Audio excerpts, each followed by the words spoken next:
And I would really appreciate it if you would stop Rob Taylor from blathering on and on.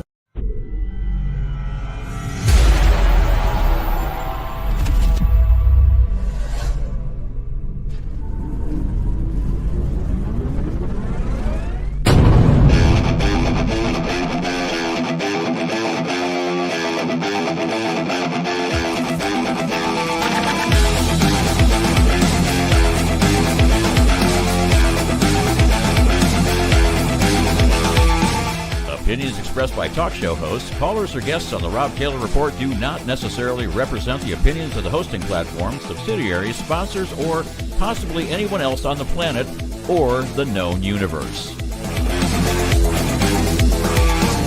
From the tinfoil and lead-lined broadcast bunker on the beautiful southern coast of Oregon, it's the Rob Taylor Report. So strap yourself in. Your weekly political therapy session is about to begin. Ladies and gentlemen, here he is, the nearly famous Rob Taylor.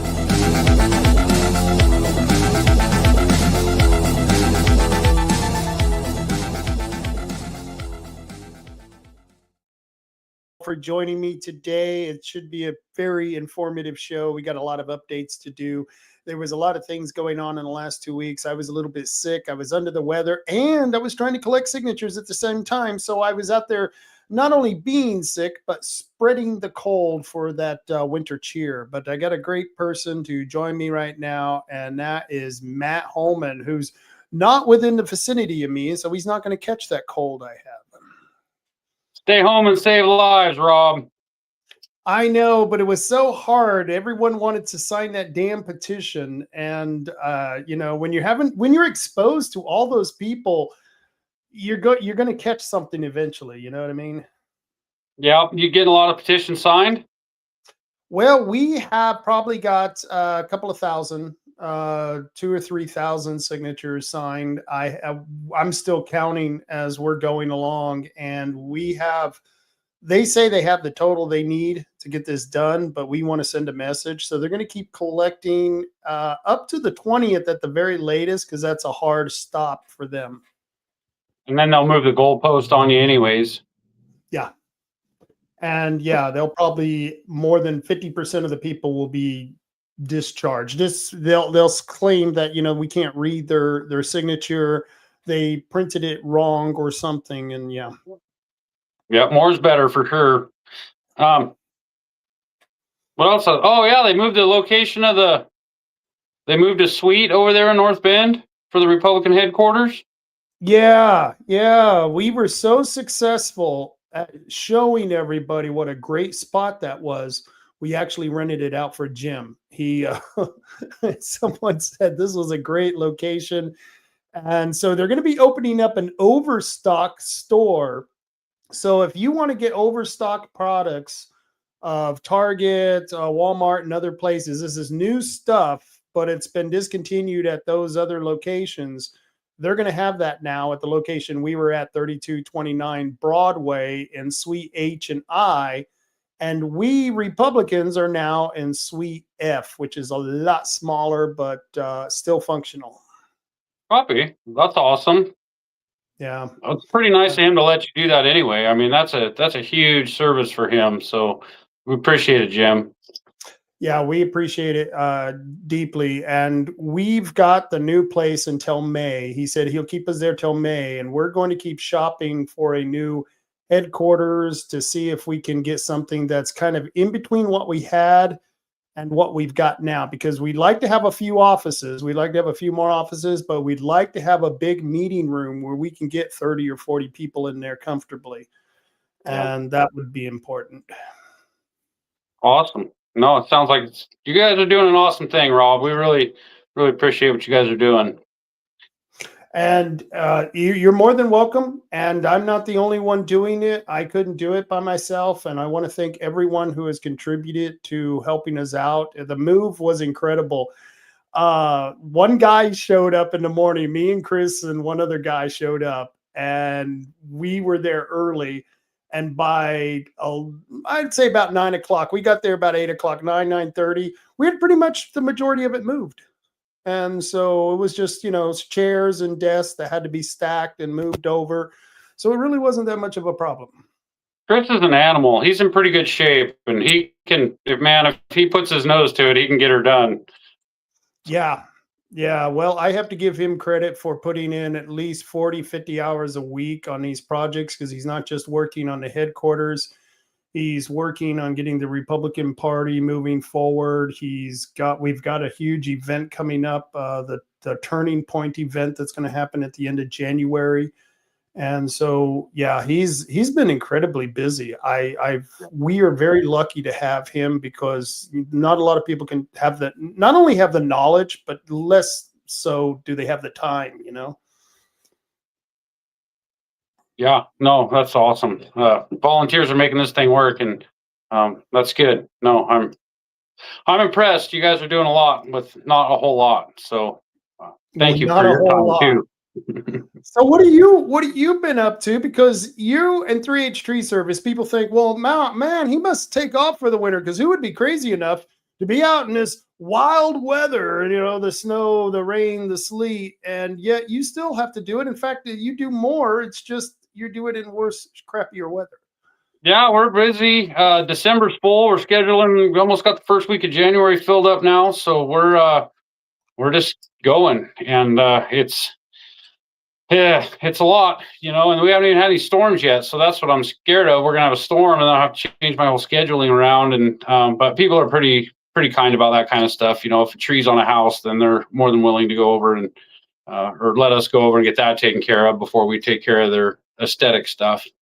So we're keeping busy, and just trying to do the right thing and keep people happy. And it's been great. I couldn't ask for more support from the community than we've gotten. You got your 80th 5th star. Yeah, 5-star reviews on Google. We got 80 of them, and they're all 5 stars. We had some come in a little less, and so I was able to talk to people and work things out, and do what we could to earn that 5 stars from them, because that's what we're shooting for. There's no other tree service around that's got that for sure. No, not there. There's very few businesses that have that. My wife's coffee industry, it's very hard to get a high rating, and she's got one of the highest. And I was very impressed that you have one of the highest Google ratings, because it's not like you've been sitting on your laurels. You've dealt with a lot of people in this community, and obviously you haven't pissed off someone so much enough that they'd give you a 2-star. So I guess that's right. Right. And yeah, and again, like I put on that post, we haven't done everything perfectly. Sometimes things happen, but if that does happen, we'll work and do what we need to do, and make sure that everybody's satisfied in the end. And it seems to be working out. You treat people like you want to be treated, and they appreciate that. It says a lot for your business. Word of mouth is huge in this town. I mean, we do a little bit of advertising, but I'd say 85% of what we get is all word of mouth stuff. And so it'll help you or it'll kill you. And we're trying to keep our reputation up. And that's what's nice. All 3 of my sponsors, you included, even my wife included, so I consider her a sponsor, but all of you guys are just so phenomenal at what you do. And like you said, the word of mouth is what really gets you over this. If it wasn't for good people saying good things about you, Tom and Gig's is a good example, automotives and stuff. So people are always asking me, Rob, do you know any good tree services? Well, now that you mention it, you know what I mean? And so even I will recommend you all the time to people who are looking for someone to come in and cut stuff down. And so, yeah, word of mouth is very important.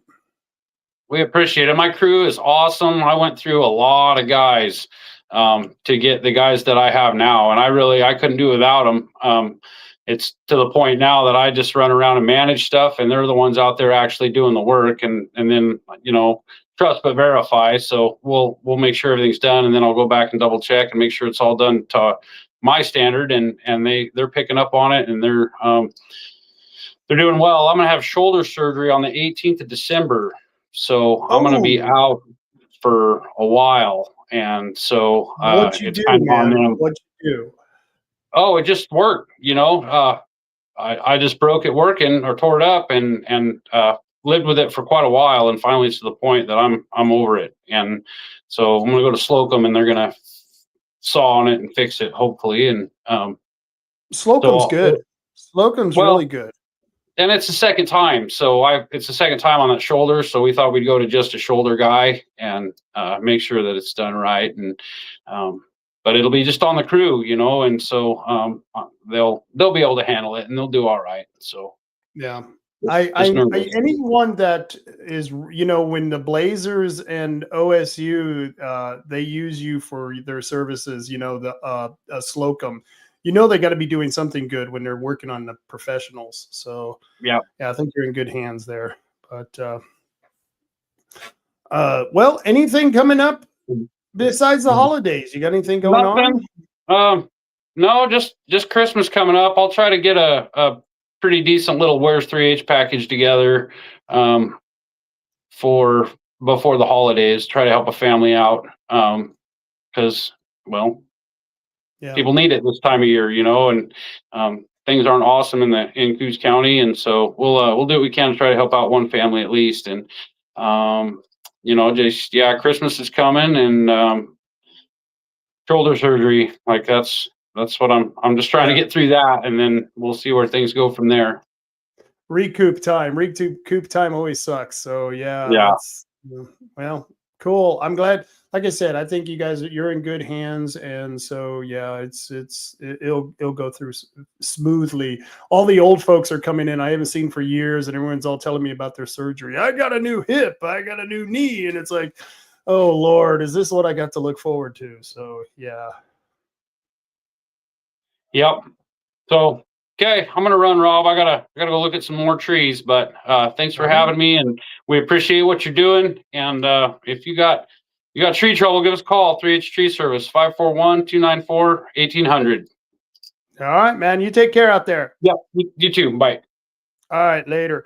And that was Matt Holman from 3H Tree Service. And I always recommend those guys. Like I said, 541-294-1800, or like he said, actually, it was 541-294-1800. If you need to take out some of those trees, they're causing a liability. You got branches hanging over your house, your eaves, maybe your neighbors. You can take that out, and they can fix that for you. And he's, you know, I didn't even ask him about the 3H Tree Service, the Where's 3H Tree Service game. Oh man, after all that, I didn't even think to ask him. So you'll have to go to his Facebook page at 3H Tree Service to find the clues to Where's 3H Tree Service. And if you can find Where's 3H Tree Service before another person finds them, you could win that $50. So once again, you have to go to the Facebook page, 3H Tree Service, from the 3H Tree Service group or business. Very good group of people there. And let's see, what else did I have that sorry, I'm not with things right now. Like I said, I've been sick the last couple of weeks, and the last couple of weeks has just been completely crazy. But I do want to give an update on all the petitions. The petitions have been going quite well. Let me get to some of these comments that are kind of interesting. James McHenry says, those couches were not fun to move. No, they weren't. They were not fun to move, but we got it done. And James, I'm glad you were there to help us out. That was very, very important that we had people there, because my back just doesn't do it like it used to. And Rhett says, and Sex Offender Sal is saying the HQ move due to insurance stuff. Well, Sal is a putz. He has no idea. We were in a temporary place that was going to be, we were going to lose as soon as it got rented. It got rented because, well, it's a beautiful location. We were in an incredibly good location. And I want to thank the people who have allowed us to use that. But Sal is completely wrong, dead wrong. As usual, had nothing to do with insurance, had everything to do with the fact that it was rented out, and now we got a smaller spot. That's okay. We're still looking for a larger space for the Republican headquarters. It's in the same building, 3229 Broadway. We're in Suite F, but we're looking for something in between what we had and what we have now. We need something with a meeting room with about 30 or 40 people that we can get in there. and it has to have a couple of offices so that we can have places where we can put the printer and all the paperwork and all that good stuff. And that's what we would need to have a really good headquarters. There's a few places that we're looking at. We're considering. There's a few options that I can't even discuss because I don't even know if it's tenable. I don't even know if we're going to be able to do it, but we've got some big plans for the Republican headquarters down the road. And I know a lot of people are saying, but Rob, it's not a Republican headquarters. It's the Friends of Coos County Republican headquarters. And no. We're just going to steal the name because we're not stealing it all. You can't steal something that is used on a very commonly, in the nomenclature of things, Republican headquarters is something that anyone can own. No one has the rights to it. And we're going to decide. I'm making an executive decision just to say it's the Republican headquarters, not Friends of. Screw that crap. Because eventually we will get in that party. We will be involved with that party. We'll get people who want to start moving and changing Coos County to make it a more conservative, a more MAGA county here in Oregon. That's what we're looking to do. That's why we're working so hard. This is something that we're working very hard to change in our county so that, we can get better candidates elected, so we can get more conservative candidates. So we don't have to worry about our school districts letting boys play with girls or letting boys in the ladies' locker room without someone at least there being able to act as interference. You know what I mean? And that's what we need. We need people on all of the different districts, from the school districts, from the county districts, the library districts. And we're going to talk more about that a little bit later too. But of course, Diane, I'm on the show. Yeah, you shouldn't be calling me. You should be watching the show. But she called me. I digress. James says, Sal is lying as usual. Sal is a putz. He doesn't know what the hell he's talking about. And Gary Landry says, I took the reference from Rob when we called you. Thanks for the great job, Matt. And so there you go, Matt, if you have to be watching. Gary Landry, he must have hired you at some point in time. And thank you, Gary, because they are a good group of people there who will take care of business, and they're conservative business. That's the most important thing. The most important thing. Let's see, the No Tax Oregon, that's the group that was heading up the Stop the Gas tax. We did a bang-up job. Like I said, I haven't seen a petition go this wild, this viral, ever. And this is, you have to, after you do one of these actions, you have to reflect on what you did right and you did wrong. And we did a lot of good things. We did a lot of good things with this No Tax Oregon group. The fact that we got 150,000 signatures, and let me put the next slide up, screen up there. It says, as of last Tuesday midday, the estimated number of signatures collected was well above 150,000, a little over 1 week since the effort kicked off. On Saturday, November 22nd, that was 2 Saturdays ago alone, No Tax Oregon volunteers collected more than 25,000 signatures during the Sign Across Oregon event. Combining Sunday's total, this marks the second weekend in a row that more than 40,000 signatures were collected. And so we keep adding to that 150,000 number, and we will continue to keep adding to that. They have a hard stop on November 20th, I believe they have a hard stop. They have to get that stuff in. So if you're out there getting signatures, you either need to mail in those signatures or those signature sheets. You either need to mail them in, or you need to get them to the headquarters, the Republican headquarters, which is now in Suite F. And right now, Carol Yardley and her husband, Elmer, they're over there at the headquarters collecting if anyone has any signatures that they would like to turn in. Yeah, they are doing a wonderful job for everyone out here. And so this No Tax Oregon, the group, I hope that they come out and they do other things than just this, because we need the Republican Party focusing on more than just candidates. the reason that this petition went over so well is that we had an actual Republican representative, Ed Deal. We had some really good backup people as chief petitioners. Jason Williams is one. And that group was able to pull together an alliance of people who worked together, and we worked together beautifully. Like I said, I didn't care at the beginning of this. I said this 3 weeks ago. I'd be willing to work with anybody, including Mary Shamhorn. If she wanted to come out to the signature booth, we would have welcomed her with open arms. And then we would continue the fighting after we got all the signatures. So those are some of the things that we are just doing. And I'm going to play a quick commercial that was just sent to me by End Vote by Mail, because we're going to talk about that petition as well. Maybe you can find this a little humorous. Deep baritone voice today from bronchitis, not testosterone.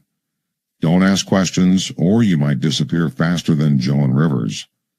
How dare I say Merry Christmas to y'all? Or around the Obama house, Big Mike sings Dingle Dangle Bells instead of Jingle Bells. You know what I mean? Look, y'all, this End Vote by Mail state petition in Oregon needs to be stopped. If the citizens of Oregon have same-day elections, it's going to be harder to hide messing with the elections than it is to hide a Costco hot dog from America during 2 presidential terms, if you know what I mean. Listen to your Uncle Mike. I have a deep baritone voice. So that was your Uncle Mike telling you that we need to not do that End Vote by Mail, but we do need to do that End Vote by Mail because, you know, their Uncle Mike. I don't know if I'd trust Uncle Mike. They're Big Mike there. Yeah, but one of the reasons that I'm trying to connect these two is that we should have had somebody from the Republican Party leadership join in with this petition and vote by mail and be pushing this alongside of the no gas petition. We could have got a lot more signatures for that second petition and the vote before tolls petition. Both of those should have been pushed out at the same time they were pushing at this stop the gas tax. And people were out there signing the petition to stop the gas tax at a couple of pop-ups that we had, or the McKays where there were people getting signatures. We had 30, 40 volunteers out here, which kudos, you guys rocked. But people weren't able to sign the vote before the tolls petition. They weren't able to sign the vote by mail petition. So they were coming to the headquarters and they were signing those petitions. And you could still get those petitions and sign them over at the headquarters in Suite F. So we were getting a lot of overflow from that, but it made me mad that it wasn't being pushed with the stop the gas tax, because the stop the gas tax wasn't such a great maneuver as far as I'm concerned. The no tax Oregon partial repeal versus House Bill 3991. And this is a 5th grader analysis. This was sent to me by Steve Hamerson. And this tells you, and you can explain this to anyone, what we actually repealed if we get it on the ballot and we're successful in winning it on the ballot. I'm betting, if I was a betting man, just the fact that we got the signature so fast, I'm willing to bet once it's on the ballot, we're going to win this sucker. We are going to win it. But it doesn't matter. The governor has already come up with new ways to taxes. But right here is a 5th grader analysis of this partial repeal. It says it gets rid of the increased gas tax from 40 cents a gallon to 46 cents a gallon, which is a 15% increase. The registration titles fees, it gets rid of that. The service increase, annual registration, $43 to $85 for passenger vehicles, $77 to $216 for title fees. Ridiculous stuff, just crazy. And then, of course, the payroll tax doubles from 0.1 to 0.2%, which may not seem like a lot, but if you have a lot of employees, that's going to cost you a lot of money to do that increase. And you got to remember, Oregon is already one of the highest minimum wage states in the nation. Now, all of this equals a $4.3 billion in taxpayer dollars. This is what we save if we can defeat this at the ballot.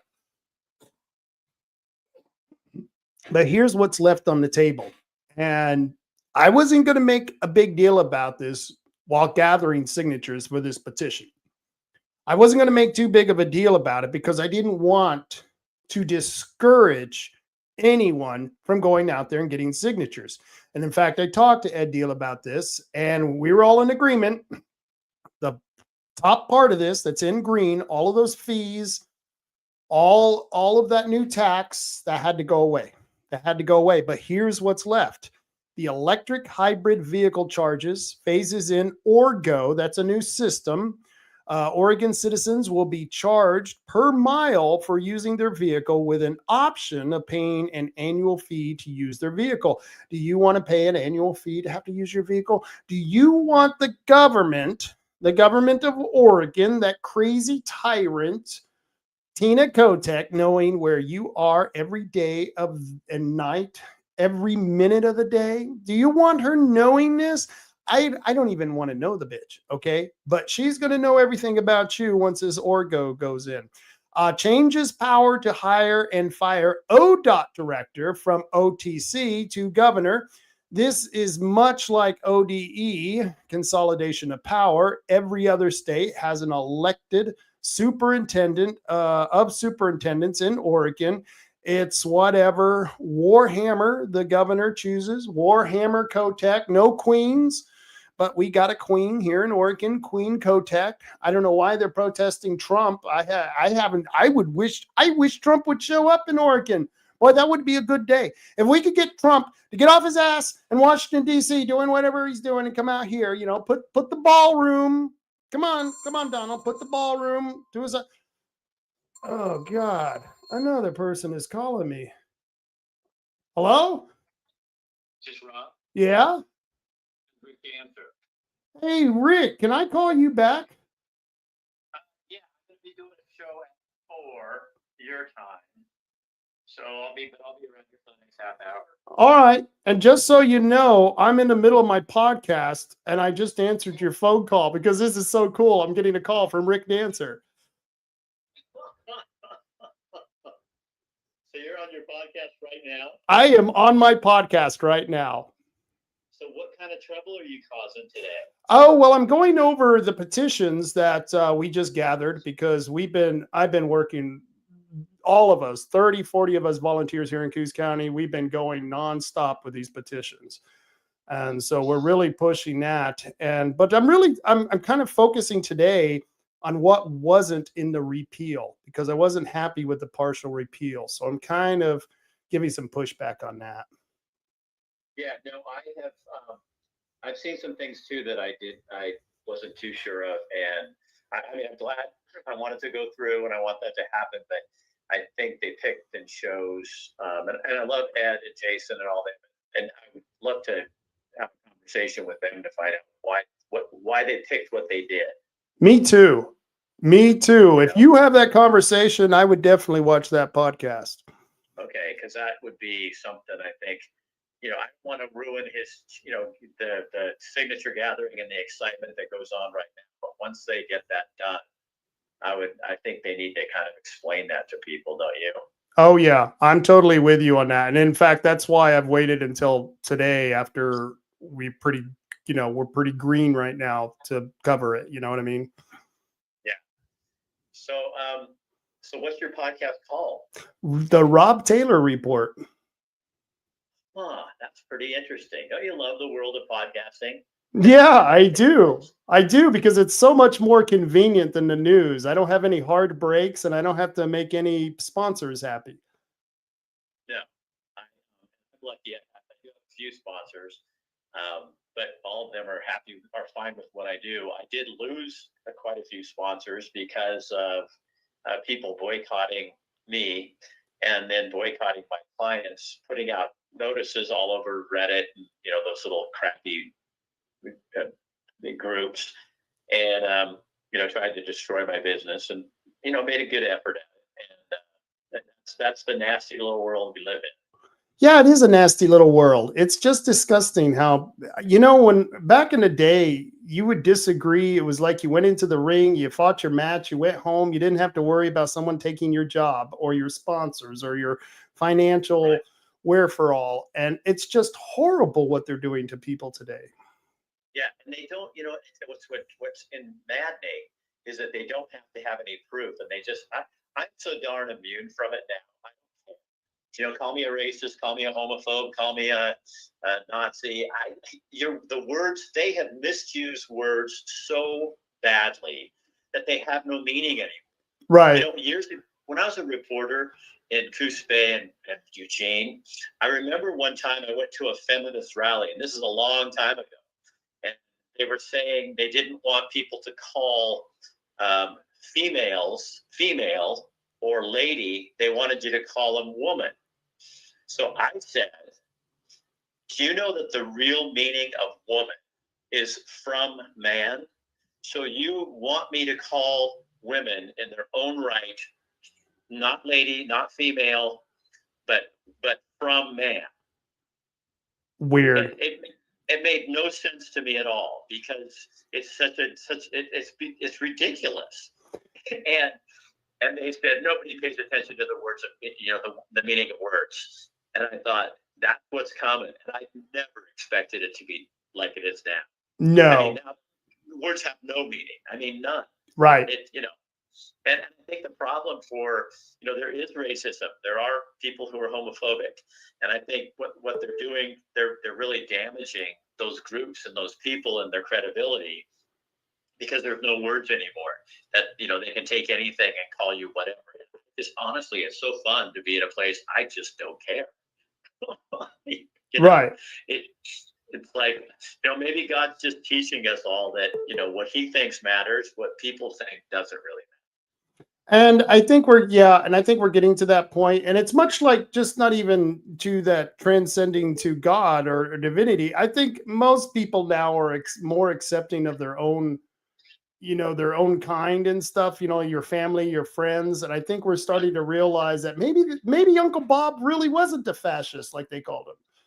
So well, my man, I'm gonna go set my stuff up. But you know, you can call me. I'll be in the afternoon tomorrow too. So you got it. I'm usually around after 1 o'clock. I'm usually here. All right, I'll give you a holler mañana. Okay, see you later, man. All right, later. What a pleasant surprise. Call from Rick Dancer. And we're going to be talking about Rick Dancer, maybe having him come into town for the Turning Point USA event. We're not sure. Nothing's been finalized, but wouldn't that be cool to have Rick Dancer down here?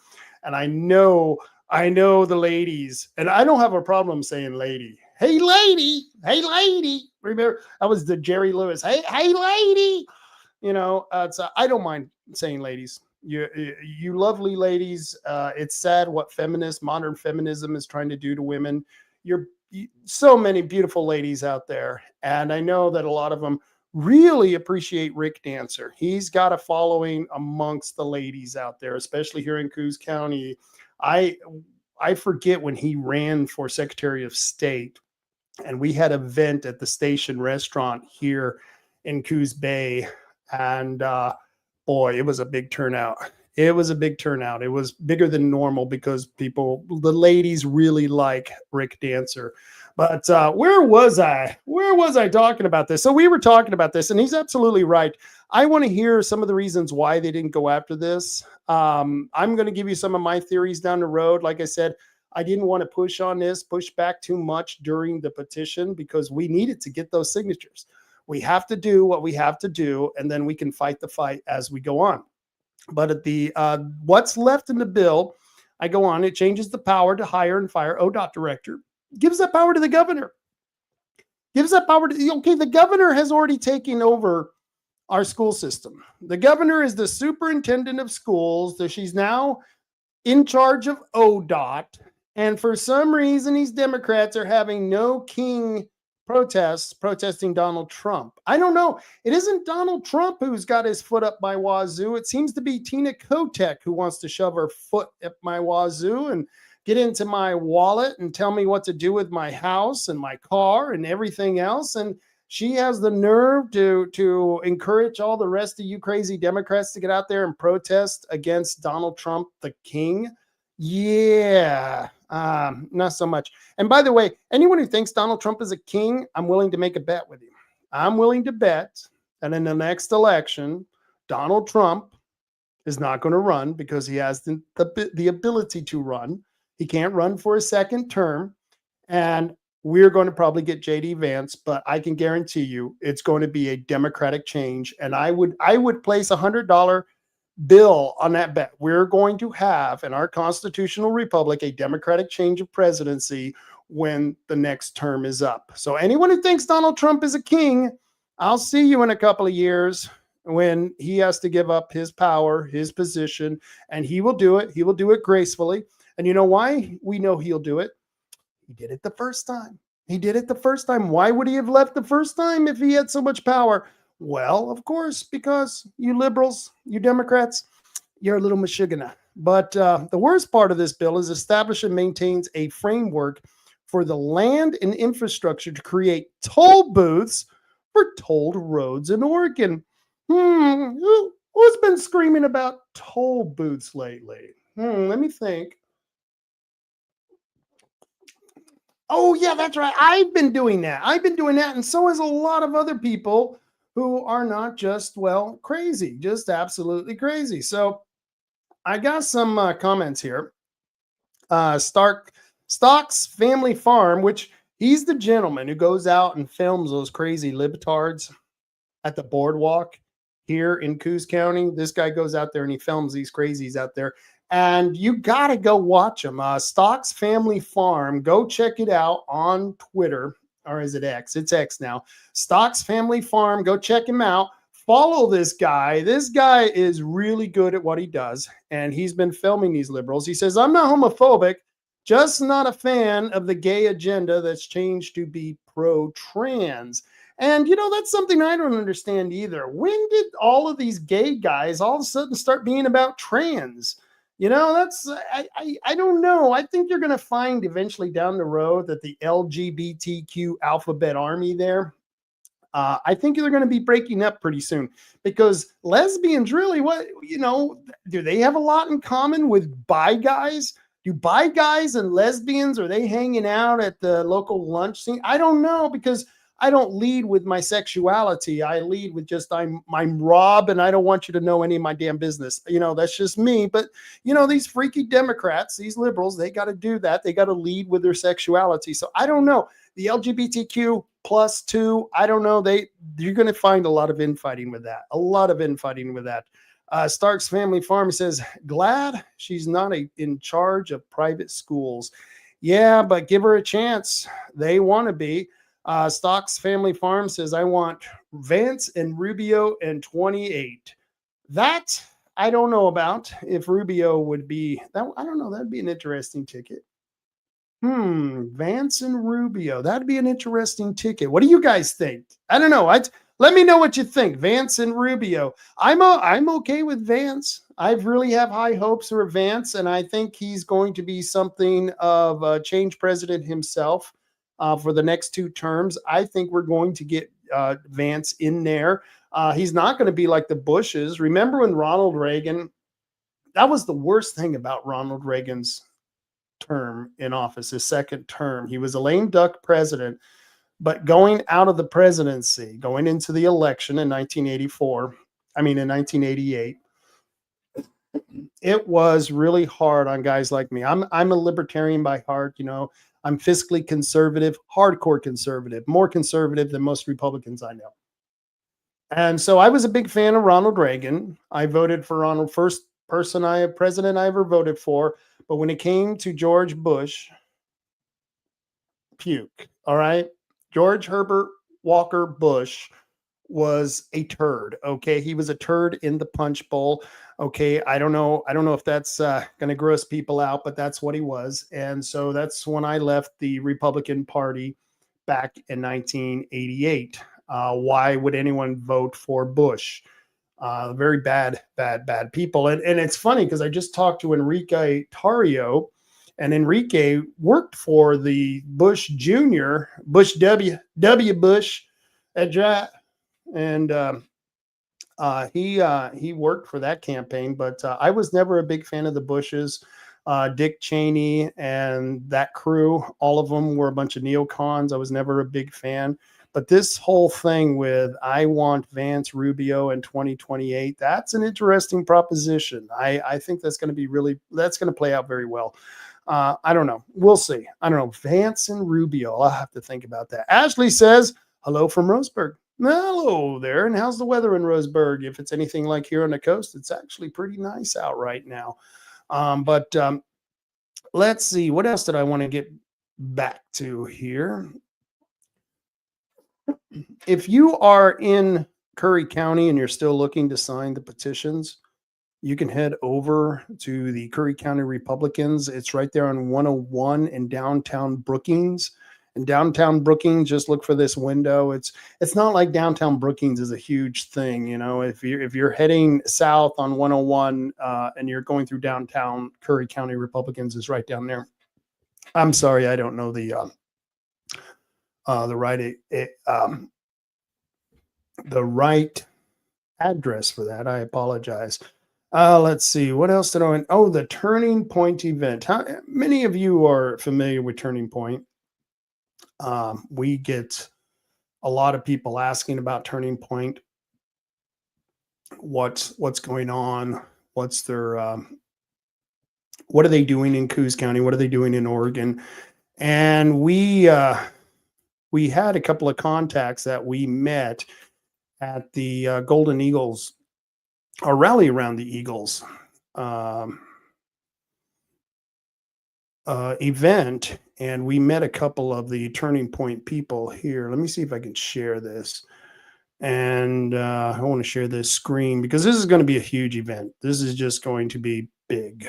And I hope that all of you, if you're interested in checking out the Turning Point event that we're going to have here at the end of January 29th and January 30th.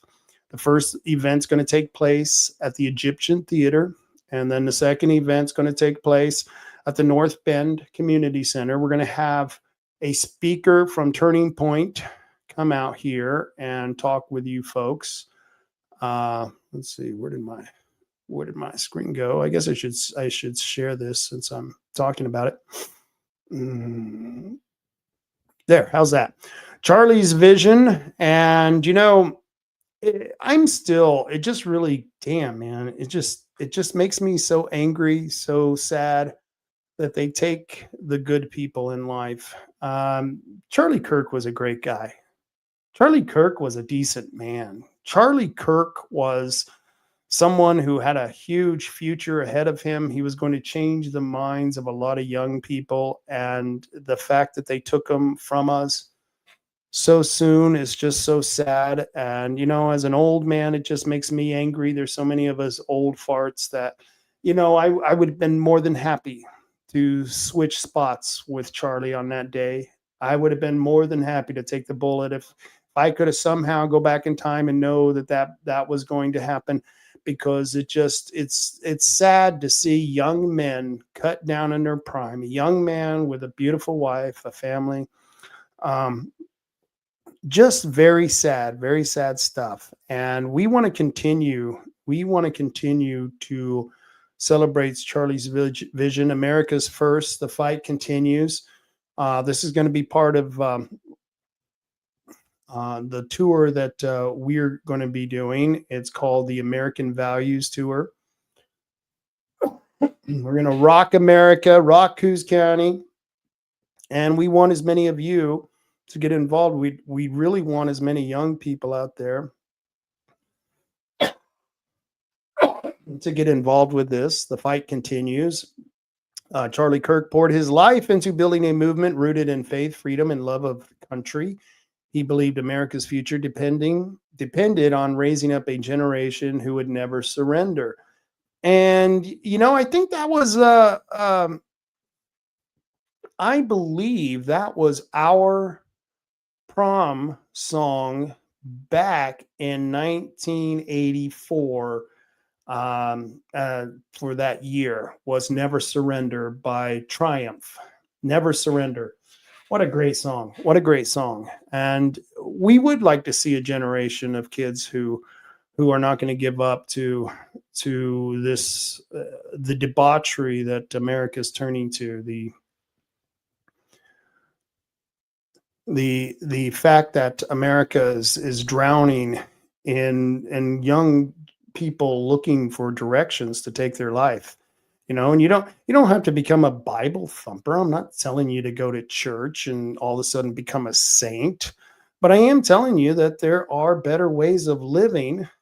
And to do that, you might want to find people who are doing it right, and they are doing it right over at Turning Point USA.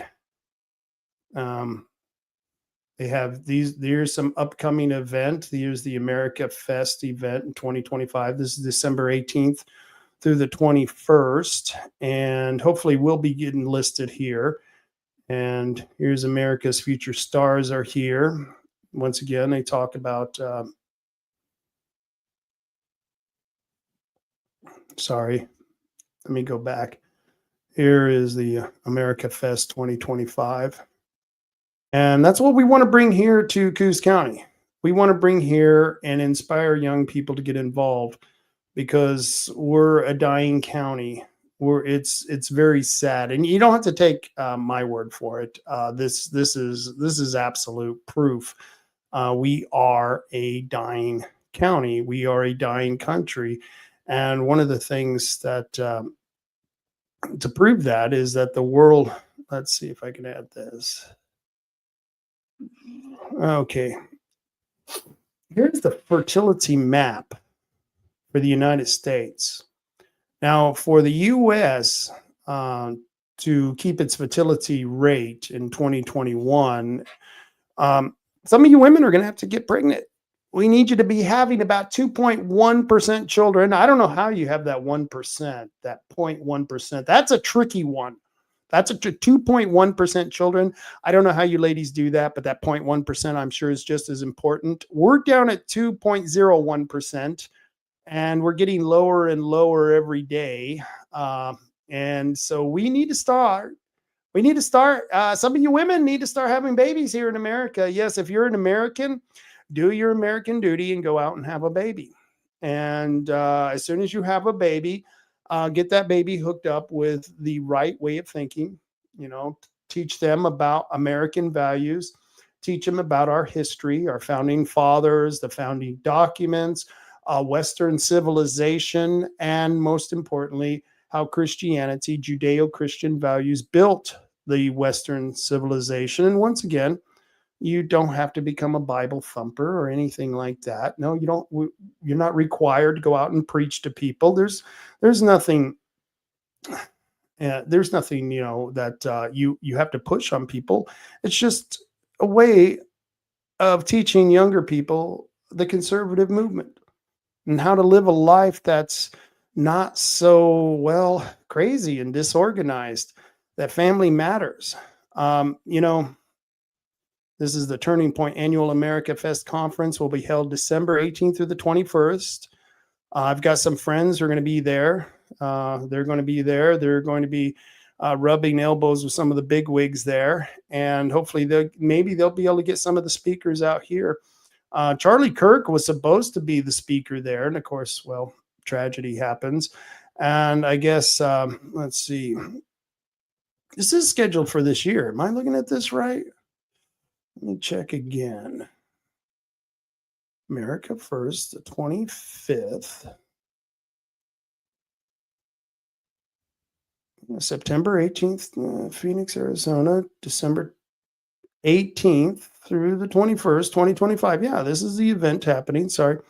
Got a little confused there. Here's some of the speakers: Erica Kirk, Tucker Carlson, Steve Bannon, Donald Trump, Tulsi Gabbard, Jesse Waters. I don't know why they're having him. He's a joke. But Greg Gutfeld's going to be there. I would go there just for that, just to meet Greg Gutfeld, Ben Shapiro, Megyn Kelly, Glenn Beck. Glenn Beck is a very interesting character. Matt Walsh. So you're going to have a lot of really cool people at this event, and of course, that's not going to be what we're having here. We're gonna probably get the beeliners, but we're going to get some pretty interesting speakers out here that you'll want to talk with. And I didn't know Nick Fuentes. Oh, it wasn't Fuentes. Sorry, wrong Nick. I was scrolling by so fast. I thought that said Nick Fuentes, and it's not. It's Nick Fridas, I think is his name. But yeah, there's some very interesting people are going to be talking there. And so this is why we're going to be pushing our Turning Point event, and hopefully they will have our event up there. We'll be announcing it. It could be really cool. Let me get to some of these comments here. Let's see. I got a couple of. So Marty says, for all of you who are still looking for that Curry County Republican headquarters, it's Curry County HQ, 603 Chetco Avenue, right there on Chetco Avenue. Right, like I said, if you're going down 101, you'll eventually run into 603 Chetco Avenue. Let's see, our good buddy from Stocks Family Farms. He says, Charlie was not just a person, but a movement among the youth. And that was what was amazing among him. Amazing about him was that he created a movement. And I wonder if he knew this, because I remember when he was a young man and they first brought Charlie out and he was sitting at the table, and prove me wrong, he used to do that. It was great stuff. And I wonder at the time when he started that, if he realized this was going to be a movement, just sitting at a table at a college campus asking questions. I mean, it is, in today's world, it is kind of revolutionary, challenging the constructs, the crazy constructs that college indoctrinates our children into believing. That is incredible that he did create that movement. Hyam says, Hyam Solomon reposted this stream. Well, thank you, Hyam. I appreciate that. And any of you out there who want to make sure that people are getting the message, getting the updates of what's happening on Southern Oregon, well, please share this stream. Share this stream and let everyone know, because we're inviting the whole Southern Oregon to this event. I mean, I think we got 700 seats we can get at the Egyptian. So yeah, we got room for a lot of people. So a lot of people are going to be very much interested in this. Let's see. Brandy says, we are entropizing.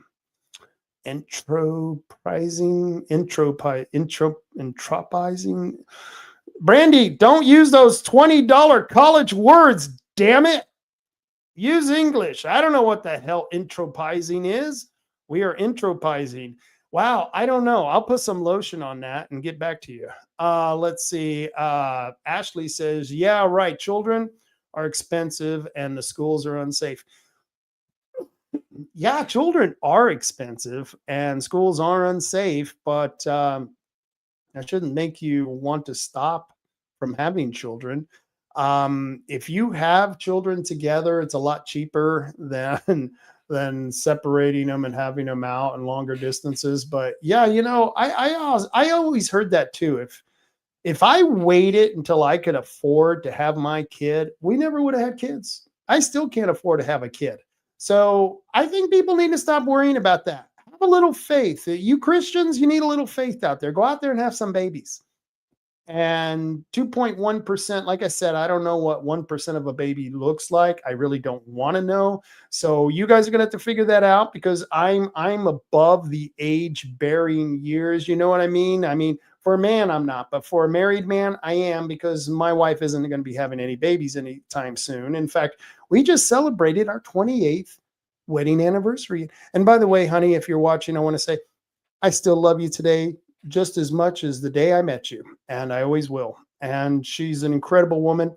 I don't know how I was lucky enough to get married to such a wonderful woman. Very lucky, man. But we had one baby, and we never could afford it. So if you wait around until you can afford kids to have kids, you'll never be able to afford it. Stocks Family Farm says, if I could afford another baby right now, I would. Too expensive in Coos County. It's $30,000 for delivery at Bay Area Hospital, plus the cost of raising a kid. Wow. So this is the comments we're getting. I prayed every day till my finished school. There had been all sorts of student gun violence and drug sales on campus during her time at Roseburg High. Uh, Ashley says, happy anniversary. Thank you. Thank you. And it was a happy anniversary because, hey, we're still married. Any anniversary you're celebrating, you haven't had a divorce yet, I guess is a good one. And 28 is pretty good. But you know what? It's funny. I always get cocky, and I was strutting around the headquarters. My anniversary's coming up. I'm going to be married 28 years. And this elderly couple looks at me and she goes, you're an amateur. Next week, we're on our 54th anniversary. 54 years. Wow, makes my 28 look like nothing, huh? 28. Yep, 28 years. But that's okay. That the longer you're married, that means the longer you get to dance at the weddings. That's right. Remember how they call off the couples? Well, we're the older couple now, been married longer. So yeah, we'll get to dance longer. That's how that works. Ashley says, I prayed every day till, oh, wait a minute. I got that comment. And Stocks Family Farm says, happy anniversary. Congrats. Thank you. Brandy says, entropy is the slow death that a system experiences when it fails to evolve. Oh, entropy. Interesting. And that's an interesting theory you got there. Is it a slow death? They're trying to kill the system we have. They're trying to kill capitalism.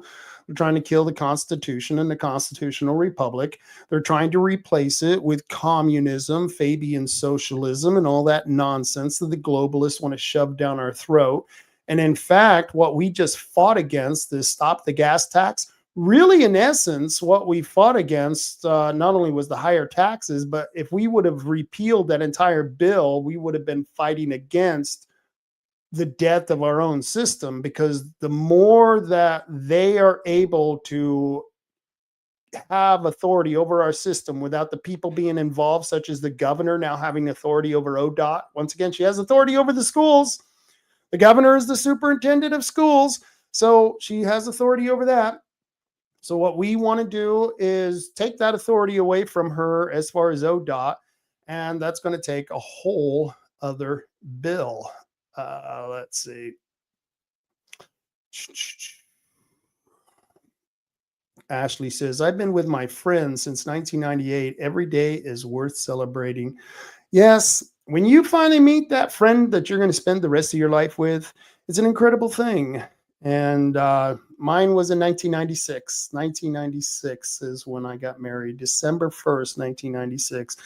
Got married in Las Vegas at the Silver Wedding Bells Chapel. I'm not even sure if that chapel is there. I didn't have enough money to get the Elvis wedding. Too bad. I would have loved the Elvis wedding, but maybe next time. Maybe in my next marriage. I don't know. Says, I know a 19-year-old that dropped out of school at 15. She has 3 kids now, paid for by you and I, and lives in tribal housing. Yeah, keep encouraging it, Rob. Yeah, I know. But the thing is we need those people. If we don't encourage people to have kids, then what's the alternative? When we're all old and sitting in the hospital going, wow, where's the next generation to take care of us? Who are we going to be looking to? The Koreans, the Chinese, the Mexicans? Who are we going to turn to? I don't know. I think America needs to start valuing its kids and its families and finding ways to make it less expensive to raise these kids. And by the way, I'm someone who would end most government programs, especially government programs that takes money from one person and gives it to another person. I think that's just hard when we do that redistribution of wealth. It never works. But I think there are ways that we could help out young families through the taxing system. Stop taxing the hell out of young families. Find ways to make family life more livable. We're going to have to do that. Let's see. James McHenry says communism is devolving back to barbarism. And it really is, because communism is nothing but mob rule. The mob gets to decide whether you live or die. Literally every day. That's what they're living in Russia. That's the experience they have. At any time, the communists can say, oh, we're tired of you, and erase you from the picture, literally erasing you from the picture. Ashley says robots. And I don't think so. you really want robots wiping your butt at the end of the day? I mean, I don't want another person having to do it, but I don't know if I wanted to deal with machines and robots. What if they become our lord and master? When the robots become sentient and they become conscious, they're going to have no need for us anymore. So, I don't know, the whole robot thing, we may need more kids to fight the robots. So I don't know. We need to look at things. But to get back to the lady at 19, had 3 babies by the time she was 19, started when she was 15. She now is supported by all of us. Yeah, if that's what we have to do to have kids, then go out and have kids and go on to the welfare system. I know people are going, are we hearing that correct? Rob is telling people to go on the welfare system. Well, if you qualify for the welfare system, you should go on the welfare system. If you qualify for SNAP, go get your SNAP benefits. Go get your benefits that they're giving to everyone else. It's not something that's sustainable. I mean, all those programs are pyramid schemes. We're going to run out of money, but it's better than letting your kids starve. And I think there are a lot of people out there who if you work at it, I think there are ways you can find to feed your kids. But if you have to, I think you do have to go on public assistance. Go on public assistance. And once again, I will fight against most public assistance. I'm totally against most government programs that redistribute wealth and welfare. And the welfare state is the problem, because we'd all be able to afford to have kids if we weren't paying for all the bums in society. I would rather pay for the 3 or 4, 5 member family. I'd rather pay for the families, the mom, the dad, and the kids, than all the drug derelicts that we're paying for. How much welfare are we shoving down the throat of these drug-addled people who are never going to be producers for society? They're never going to do nothing for society except take. I think at that point, we should just cut them off completely. And I don't care if they starve in the street. I don't really give a damn about them. If that means that that's what it takes to feed families, then that's what we need to do in this country. If that's what it takes to get women to have babies, to stop giving to all these other non-functioning people, if that's what it takes, then we need to do it. That's part of the problem. You, Ashley, and Gary, and the gentleman who does Family Stocks Farm, all of you're talking about how expensive it is. The reason it's so expensive isn't because of the capitalism. Capitalism is producing the money, but it's being eaten up by the socialist programs. And if we got rid of the socialist programs, more people would actually be able to have children. Unfortunately, and Gary Landry says, I'm wrong. He says, I'm wrong about, I guess, encouraging people to go on welfare if they have to. And I'm one of those. Like I said, I will fight against the programs, but if you qualify for them, feed your damn kids. Feed your damn kids. It's better than, like I said, the money that goes to the street derelicts out there. Gary says, child having children. She doesn't marry because the father works and makes good money. And sometimes that's the case. Sometimes that's the case in welfare, but that's not always the case, Gary. And you know it. You're an old enough man to know that there are some women out there who fall in love mistakenly. And let me tell you, ladies, if you don't get married, Gary's right. You're not making a man live up to his commitment. You got to make them get married before you get pregnant. Now, I would totally agree with that. But once you do have kids, you have to feed those kids. And society needs kids, because I go back to, we have to replenish our American crew here. There's no doubts about it. So, this is an interesting conversation. I don't know how I got so far into the weeds on this. Let me go back to the petitions.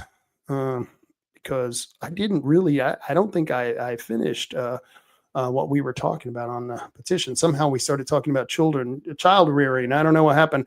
Going back to the petitions, if you need to collect signatures or if you need to sign the petition, you can go sign it at the Curry County Republicans in Brookings, downtown Brookings.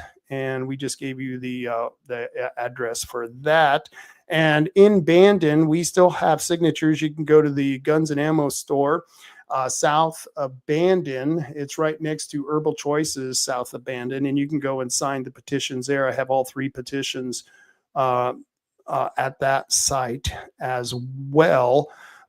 Yeah, we're still pushing that, and of course, let me see. You can go to End Vote by Mail if you want to download the petition, NVBM. We're still going on that. We're going to be going on that until next May.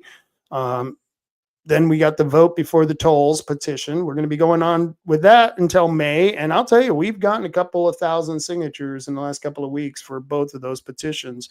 The No Tax Org and, of course, notaxorg.com. You can find out more there. And, of course, we're still searching for precinct committee people. We need new blood, folks. And I'm hoping that with the Turning Point event, we can encourage some people to step up and run for office. But one of the things that you can do, if you just want to do the least you can do, become a PCP, a precinct committee person. That's the lowest element of the building block of a political party. You are the bottom rung of the political committee. And it's the precinct committee person, all of those people in the committee who decide the direction of the party.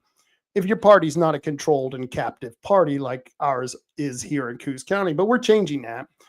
And we're going to be changing that real soon. We're going to be going to court. I'm going to talk about that here real quick, but I want to encourage all of you, if you want to get involved, you want to participate in the system, become a precinct committee person. This is for all Oregonians. You see that QR code on there? Scan that QR code. It'll take you to the Secretary of State's website where you can sign up to be a PCP. You have to know which district you live in, and there's a reason why you don't know the district you live in. Maybe you do. Some of the people I talked with knew the district they live in, but most people don't know. They go, the district? What do you mean? The district? I shouldn't say the district, the precinct. What do you mean, what precinct do I live in? Well, if you don't know which precinct you live in, do you know where to go for the polling place? That's where we used to make the votes. See, now that we don't have polling places, now that the mailing system, the voting system has been centralized through the mail, we no longer have that whole system available to us, the polling system where we go in person to the different polls that are in the different precincts. And let's see, Coos County has 18 precincts. I'm in number 16. I bet you don't. Do you know which one you're in? If you know which one you're in, you get 5 stars today. You get 5 stars today if you know which precinct you're in, because most people don't know. But you should know, and you should be wanting to become a precinct committee person. And anyone in any county in Oregon can do this. This is a great thing. And we're encouraging people to step out of their shell and help us decide the direction of the Republican Party. And I'm willing to bet if we find more people to become PCPs who are conservative, because we're a pretty conservative county, you're going to find a party that grows more conservative. And that's what we want here in Coos County. We've got a party right now that's being led by a gentleman. His name is Michael Brainerd.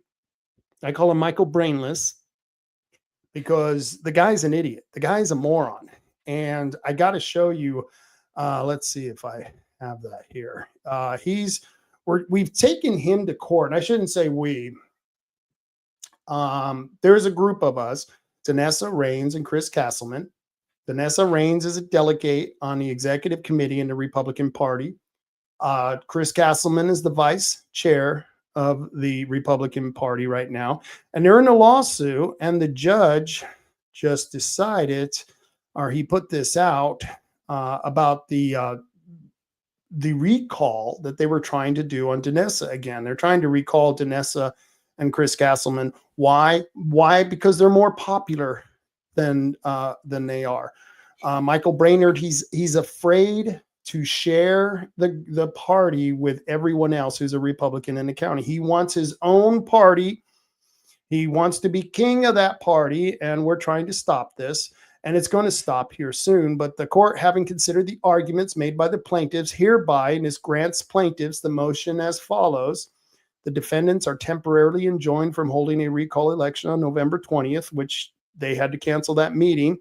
The second one that wasn't marked says defendants are temporarily enjoined from canceling the portion of the meeting on November 20th, 2025 for voting on appointment for new PCPs. Now, this was what we asked for, or the plaintiffs asked for on our side.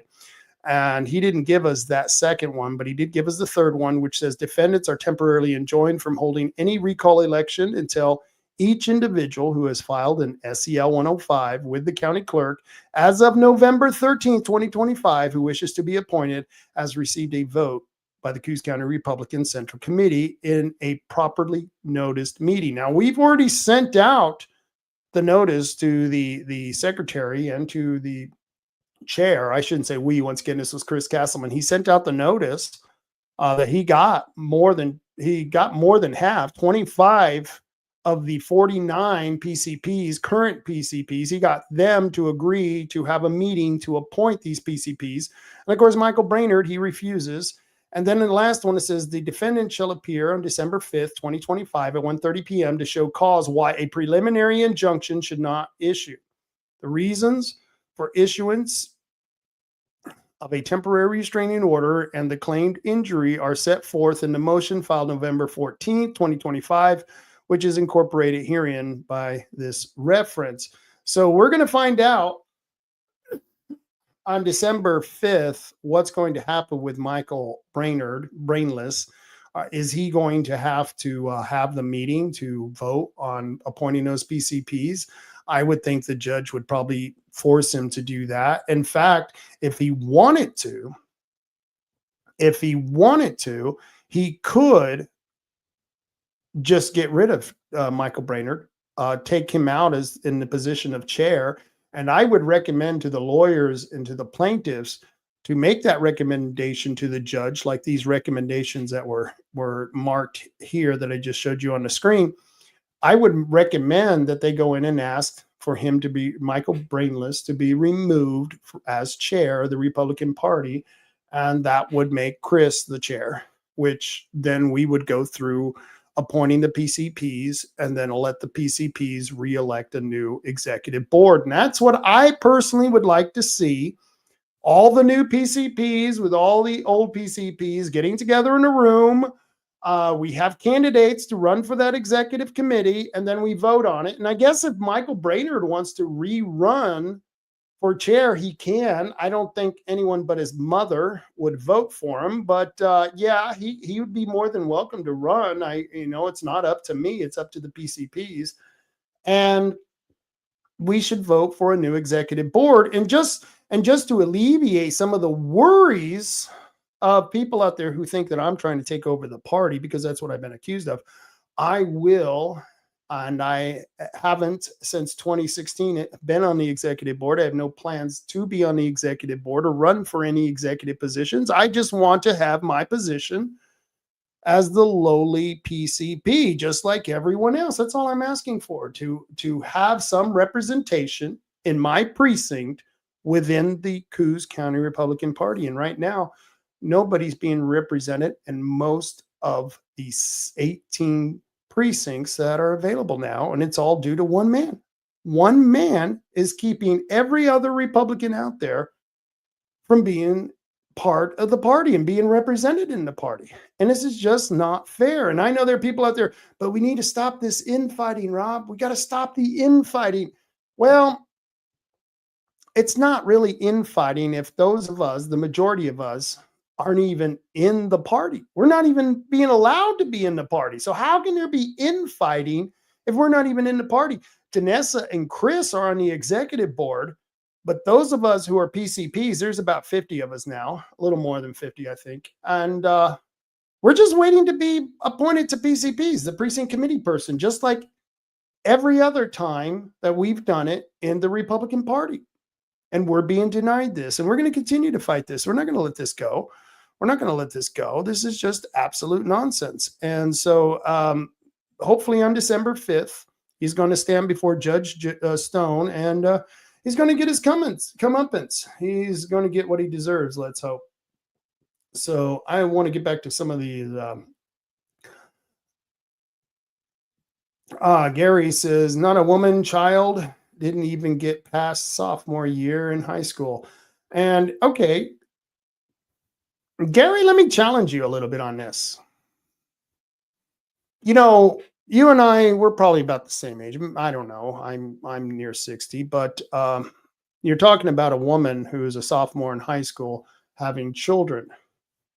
When I was a kid and I had a big family, on both sides of the family, most of my aunts and uncles were married in their teens. 14, 15, 16, 17, 18-year-old kids getting married.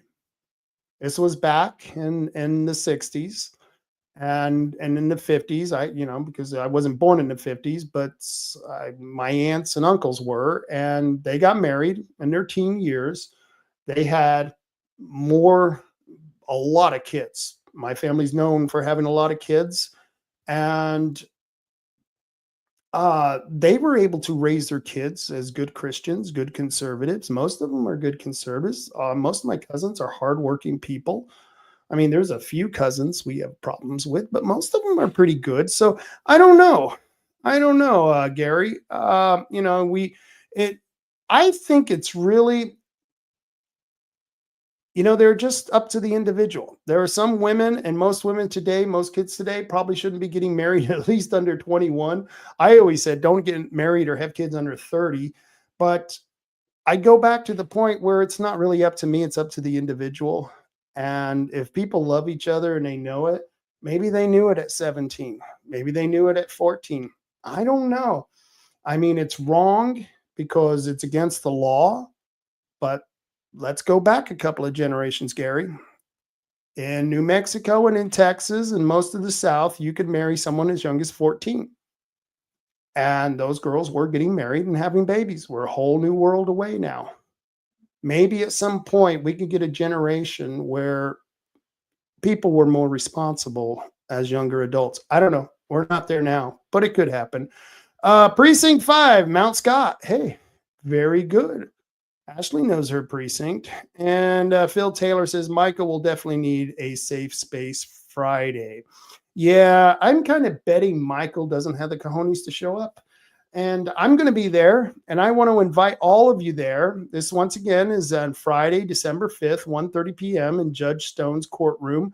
I think if you're a PCP, you should show up and let Michael know exactly what you think of him.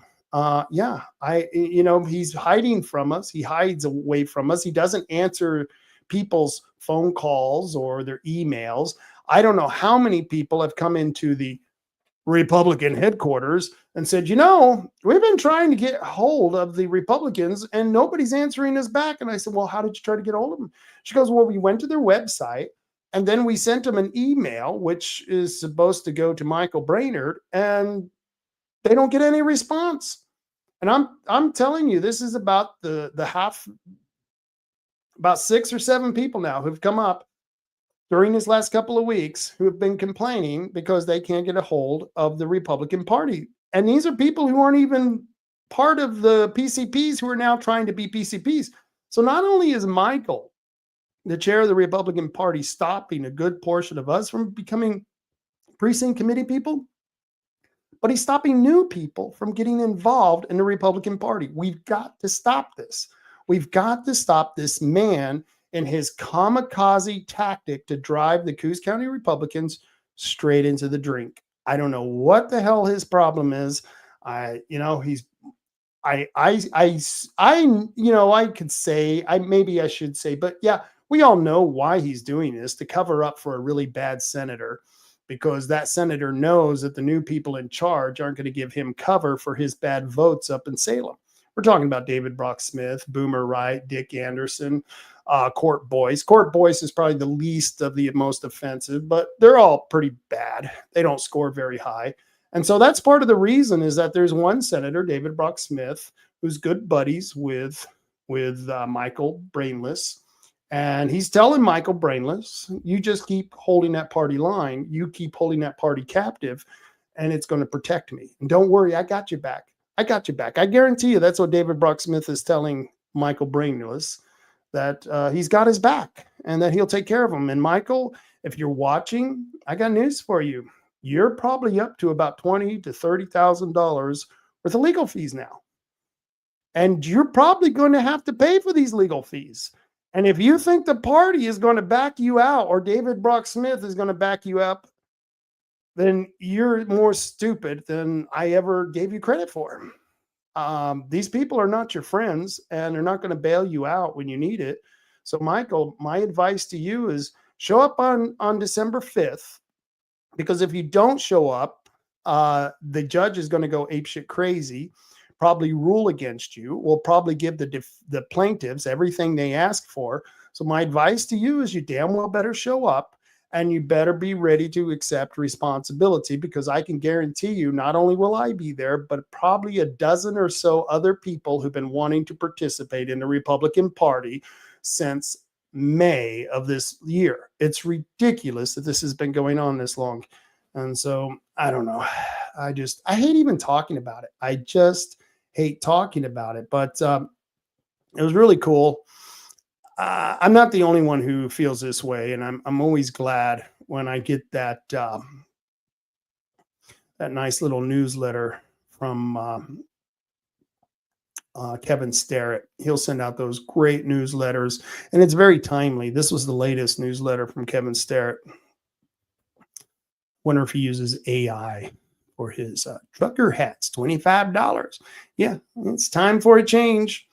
And he says, Thanksgiving and mercifully Black Friday are behind us, and Christmas is on the horizon.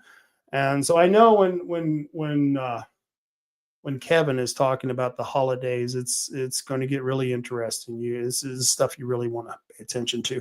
He says the political campaigns are ramping up, often in ways that are quite frankly embarrassing to witness. Just a few days ago, we received an email from a Republican candidate for governor that read, for $25, you can claim your very own Oregon white mesh trucker hat. It's sharp, it's classic, it lets everyone know exactly where you stand while Oregon fights for a course correction. Perfect for yourself or for that friend who's impossible to shop for. These won't last long. Grab yours now and rep the movement proudly. Yeah, rep the movement proudly. Yeah, that's from one of the governor candidates. Says within moments, an even more ridiculous email arrived from the Republican Senate candidate featuring this surreal copy.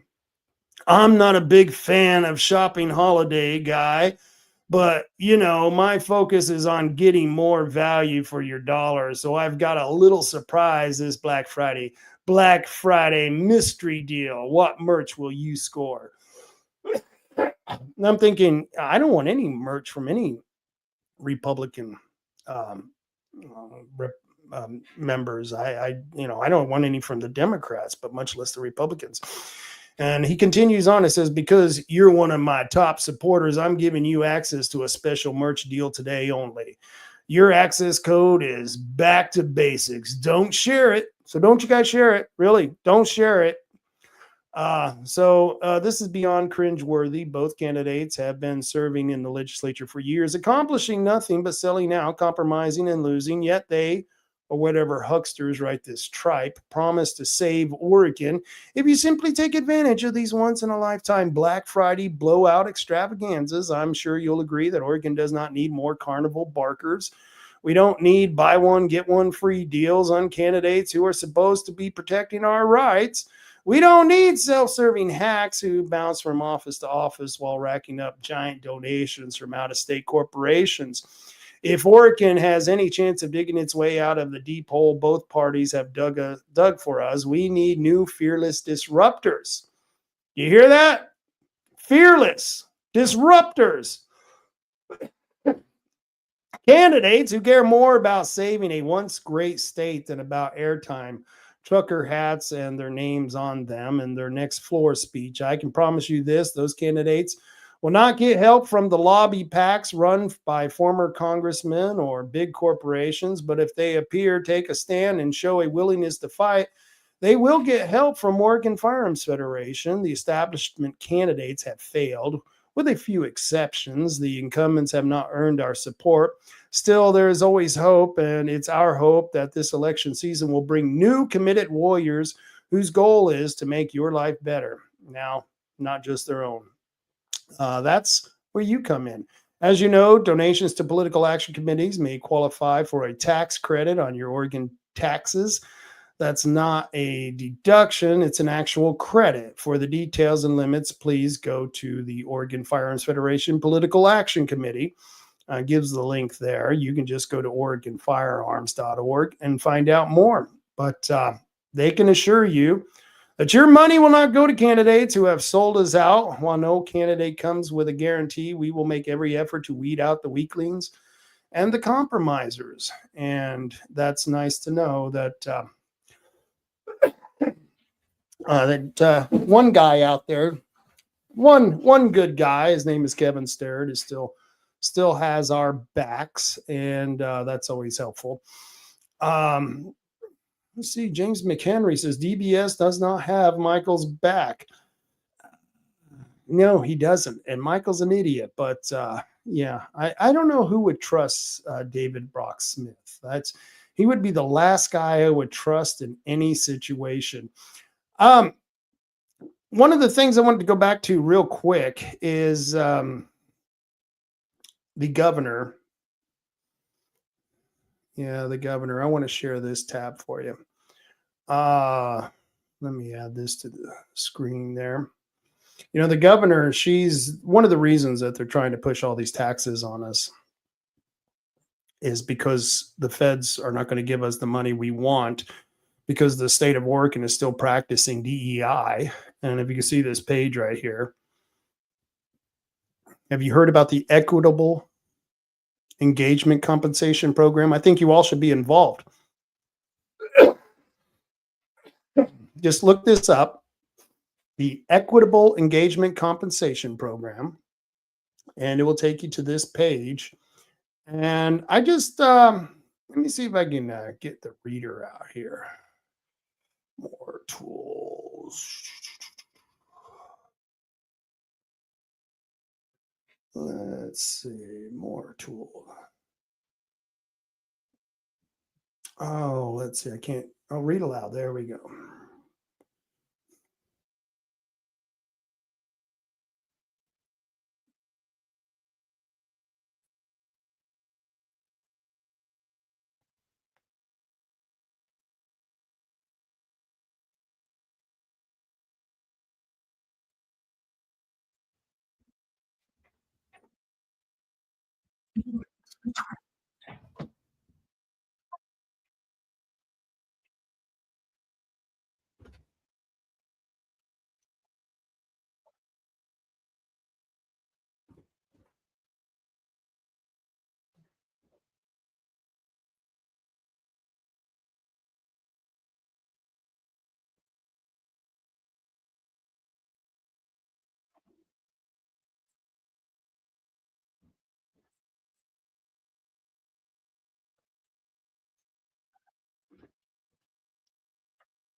That doesn't mean you shouldn't participate in our open houses. We still want your feedback. And so if you think that our governor wasn't practicing in DEI, well, there you have it. And now you can participate. So you can go to that page and you should sign up to participate and go to one of these committees or events or meetings that ODOT is having and tell them they're a bunch of jackasses in the top of the echelon to the bureaucracy there, and that they need to stop effing around with our money and stop spending it on nonsense like this DEI BS, because we shouldn't be paying people to be activists. If you want to be an activist, do it on your own time and your own dime. Damn, I'm so sick of subsidizing people. It just drives me in just crazy. This is just absolutely nonsense. What is the equitable engagement payment program? Well, it's how they're going to be able to spend our money to all kinds of different groups, because that's what they're going to focus on. You think this is for you? This isn't for you. This isn't for me. No, this is for those special people who check the right boxes. The LGBTQ club, all of them will get to participate in this. But I think we should overwhelm them. I think that what we should do is definitely sign up for this program and take advantage of it. Now, see, I'm against this program. I'm against welfare. I'm against redistribution. I'm against DEI. And yet I'm telling you, you need to sign up for this program to overload this program. We all need to sign up for this. So we need to go to this What is Equitable Engagement Payment Program. We need to sign up for the advisory committees, the focus groups, the workshops, the evaluation panels, all those things that would make a normal person go absolutely insane. And they will pay us $20 to $30. That's $20 to $30 per hour via prepaid cash card for scheduled time to participate. Isn't that wonderful? They're going to pay you. You're going to get a participation trophy. They're going to pay you to participate. My God. And people wonder what they do with the money. Well, this is the kind of crap they're spending our money on.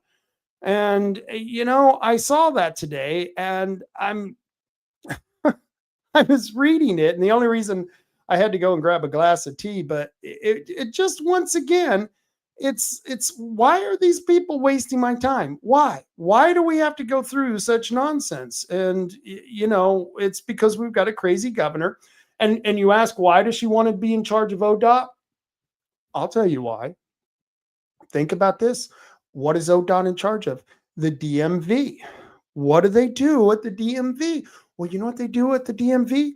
Guess what they do at the DMV? They get people registered to vote. When you go get a license or renew your license, they register you to vote. Well, she don't want those records going to court, and she may have to get those records to court because the Judicial Watch group organization is suing the state of Oregon. Why? Because we have more than 100% participation in our voter rolls. In fact, we have 102% here in Coos County. 102%. I mean, I don't know. I would think it was huge. If we had 90% of the people eligible to vote, registered to vote, I would think that was great. But we have 102%. I don't know about you, but I thought you could only eat 100% of any one thing. But according to, the records, the official records from the Secretary of State, we have 102% of registered voters here. Incredible number. But why does the governor not want to give those records to the courts? Because they might find out that, the voting rolls are dirty. Oh, I don't know how that could be 102%. You mean the voting rolls are dirty? Yeah, the voting rolls are dirty. And so this is why the governor needs to have full authority over ODOT. It goes down to something as simple as this. Not only does she get to control the money, the budget, and to create programs like this equitable, whatever thing it was. What was that thing?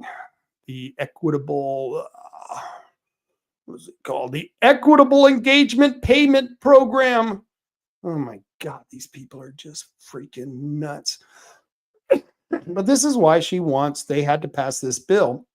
And part of the reason we're trying to get rid of the toll roads is that back in 2017, not under this governor, but Tina Kotek was in the House and she voted for the bill to take away voter authority over tolling. That tolling now went to the legislators back in 2017. With the passage of this new gas tax bill, ODOT can decide when and where they want to toll our roads. The very bureaucracy that is sustained, paid for by our tax dollars now has the ability to tax us without any oversight or legislative approval or voter approval. I want you to think about that. I want you to think about that. If you had an employee who could come in and set his own wages, how long do you think your business would be in business?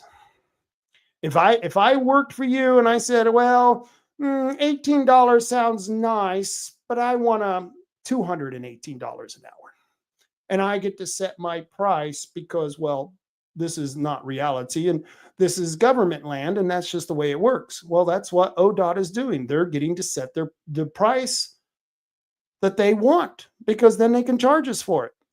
They can put up tolls anywhere they want, anytime they want. On the other side of Bullard's Bridge, if they get a wild hair up their ass, they can put a toll on the other side of Bullard's Bridge, and that was left in the bill. That's what we need to get rid of. And if you don't think this is going to have an effect on you and that this isn't going to go down a bad path, once again, I go back to what is equitable engagement payment program. They're now paying us to participate, just like the Democrats pay their protesters, and we know they're paid protesters. We've caught them on film. We know they're paid protesters. They have the same outfits. It's the same people going from city to city. And here we have a governor who wants to increase your taxes. Is mad at you because you didn't support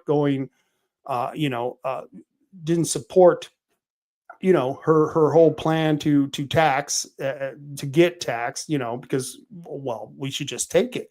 Isn't that what it's all about? We should just take it. And, well, some of us, we don't want to take it and, we get a little tired of it. So let me see if I can get this page here shared. This went out by SIEU, one of the unions. And let me see if I can get this up here and share the page. Let's share this page instead. There we go. Now we're sharing this page. This was sent to me by someone at ODOT. Now, I've got a lot of people who are sending me stuff from ODOT. It's really cool. I've got a lot of insiders over there. This is from the local 503 SEIU. Stronger together. Stronger together. Yeah, wasn't that a Hillary Clinton thing? Yeah. Dear members, we want to update you about what's happening with the signature gathering effort that would have an impact on the Oregon Department of Transportation's ability to keep the roads safe for Oregonians. An organization known as No Tax Oregon is collecting signatures to put a measure on the 2026 general election ballot to repeal sections of the ODOT funding package the legislature approved in September. If the group is able to gather enough signatures, and they have, to qualify for the ballot, none of the new resources included in the transportation package will go forward. And what's worse, because only some of the bill is being repealed, what's left could actually make the ODOT budget hole even worse if it passes. That's interesting.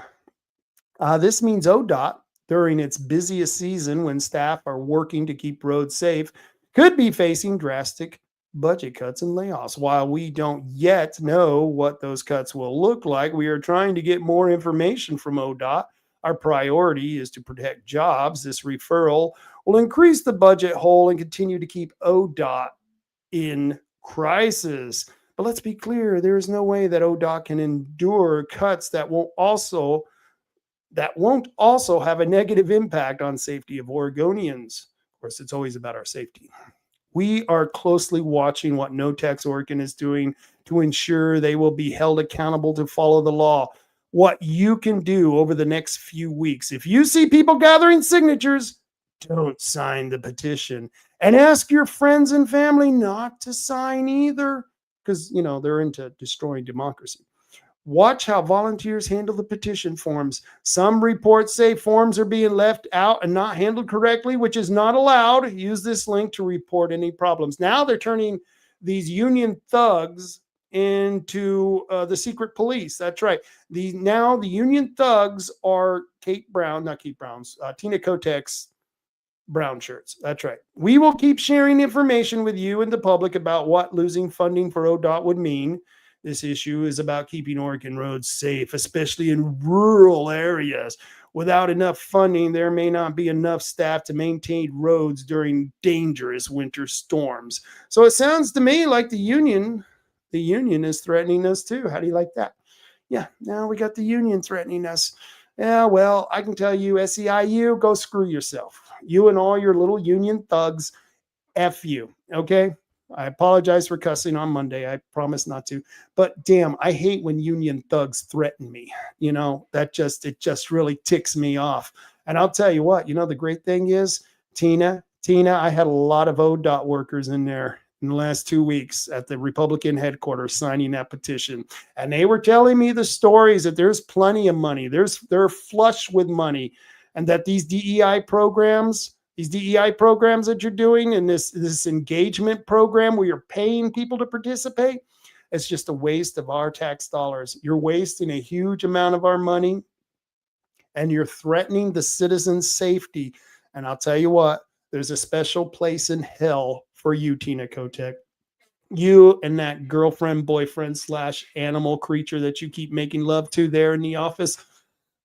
I don't care. I don't care about your private business, but you're a freak. And I don't know why this state voted for you other than the rest of the freaks support the freak nation that we're creating here. And I'll tell you what, if you people don't wake up, it's only going to get worse. The SEIU, you think they're going away? No, they're not going away. They're going to keep at this. These are the same people who will accuse you of destroying democracy at every turn. But yet they're the ones who are trying to keep an initiative or a referral off the ballot. You think about that. These are the same people who accuse Republicans all the time and all of us others. They accuse us all the time of destroying democracy. And here we have first Tina Kotek. She had to declare an emergency. We had to do an emergency special session. She had to wheel in a guy from the hospital who, after signing the bill, died just a couple of days later, gave his life, to take more of our money. And she got the bill, she got it on her desk, and then she sat for 30 days. She sat for 30 on her fat, lazy ass. Maybe she was sitting on her lover's ass. I don't know. Somebody was sitting on her ass. For 30 days, we didn't get the governor's signature. We finally get the governor's signature. And within 2 weeks, 3 weeks now, yeah, we got plenty of signatures, lady, and we're going to do you in, and hopefully this state will wake up. And that's why we need people like you involved here locally. We need candidates to step up. We need good people to step out of their comfort zone and to run for these offices. Coming up in May and then coming up in June, what you're going to have is the primary election or the May election. Then you're going to have the November election. You're going to have mayors up for election. You're going to have city councilors up for election. You've got 2 commissioners up for election. You got a sheriff, a county clerk, all up for election. And all of them need to be replaced with someone or something better.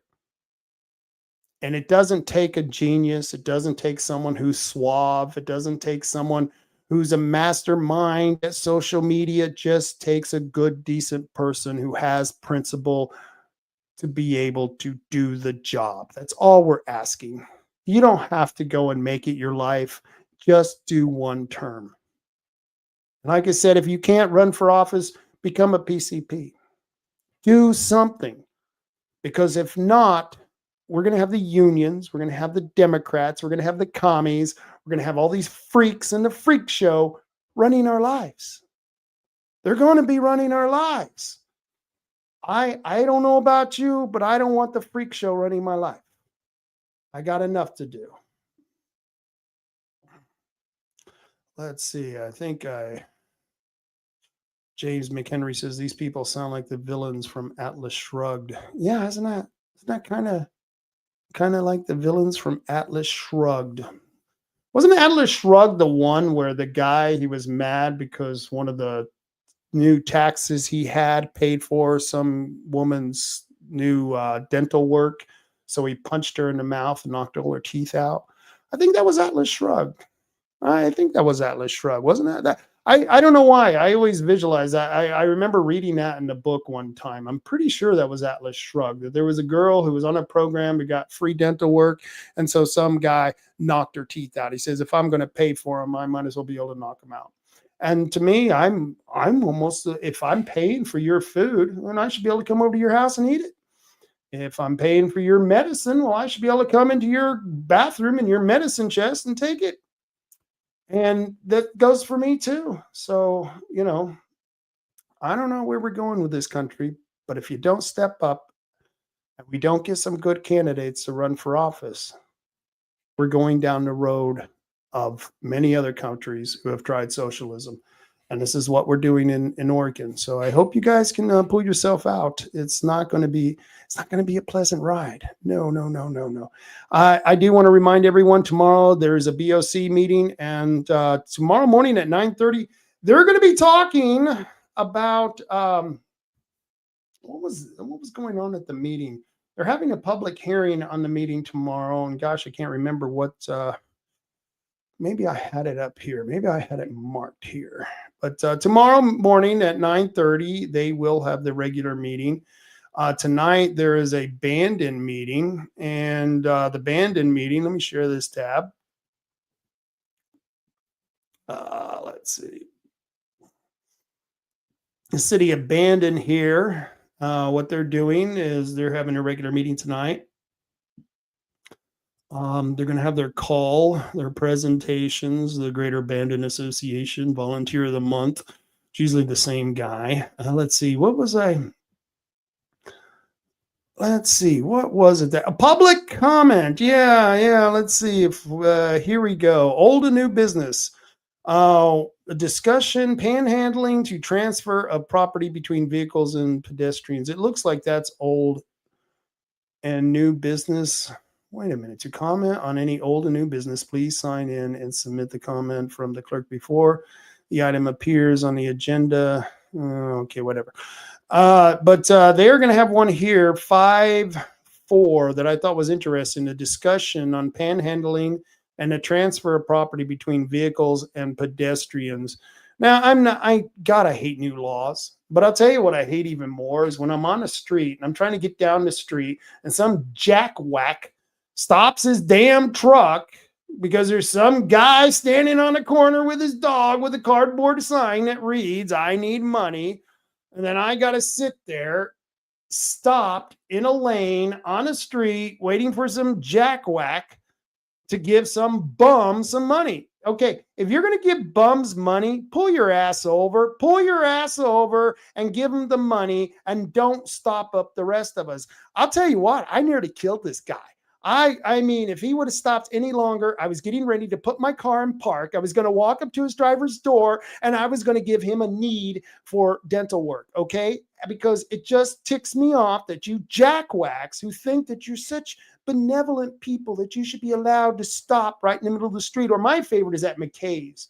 When I'm trying to get out of the parking lot at McKay's and some jackwhack stops at the exit to give some guy some money and tell him, ooh, God bless you and all that other stuff. I don't care. I don't care about your kindness. I don't care about you giving money to the bums, the derelicts of society. Get your ass out of your car and go give them the money yourself, and don't do it on my time. I don't want you giving away dimes on my time. That pisses me off. And I'll tell you what, the next jackass who does that, you're going to get a rude awakening.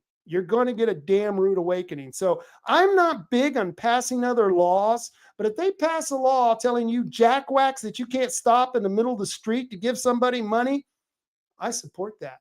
I think that's a great damn idea. So I have no problem with that. I hope you don't. And I hope the city council does do something about that because, like I said, I'm tired of the jackwhacks who think that I have nothing better to do to wait for you to give money to a derelict of society who's probably going to be at the end of my street dirtying the place up. It's amazing. Where are all you jackwhacks who give these derelicts money? Where are you when they're littering in my neighborhood?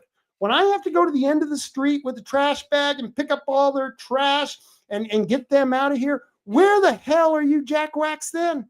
Yeah, you give them the money, and then they take that money and they go buy booze. I'm sure they told you, oh, I need it for my kids. I need it for my mom, my dear old mom. She's having cancer surgery. I need the money.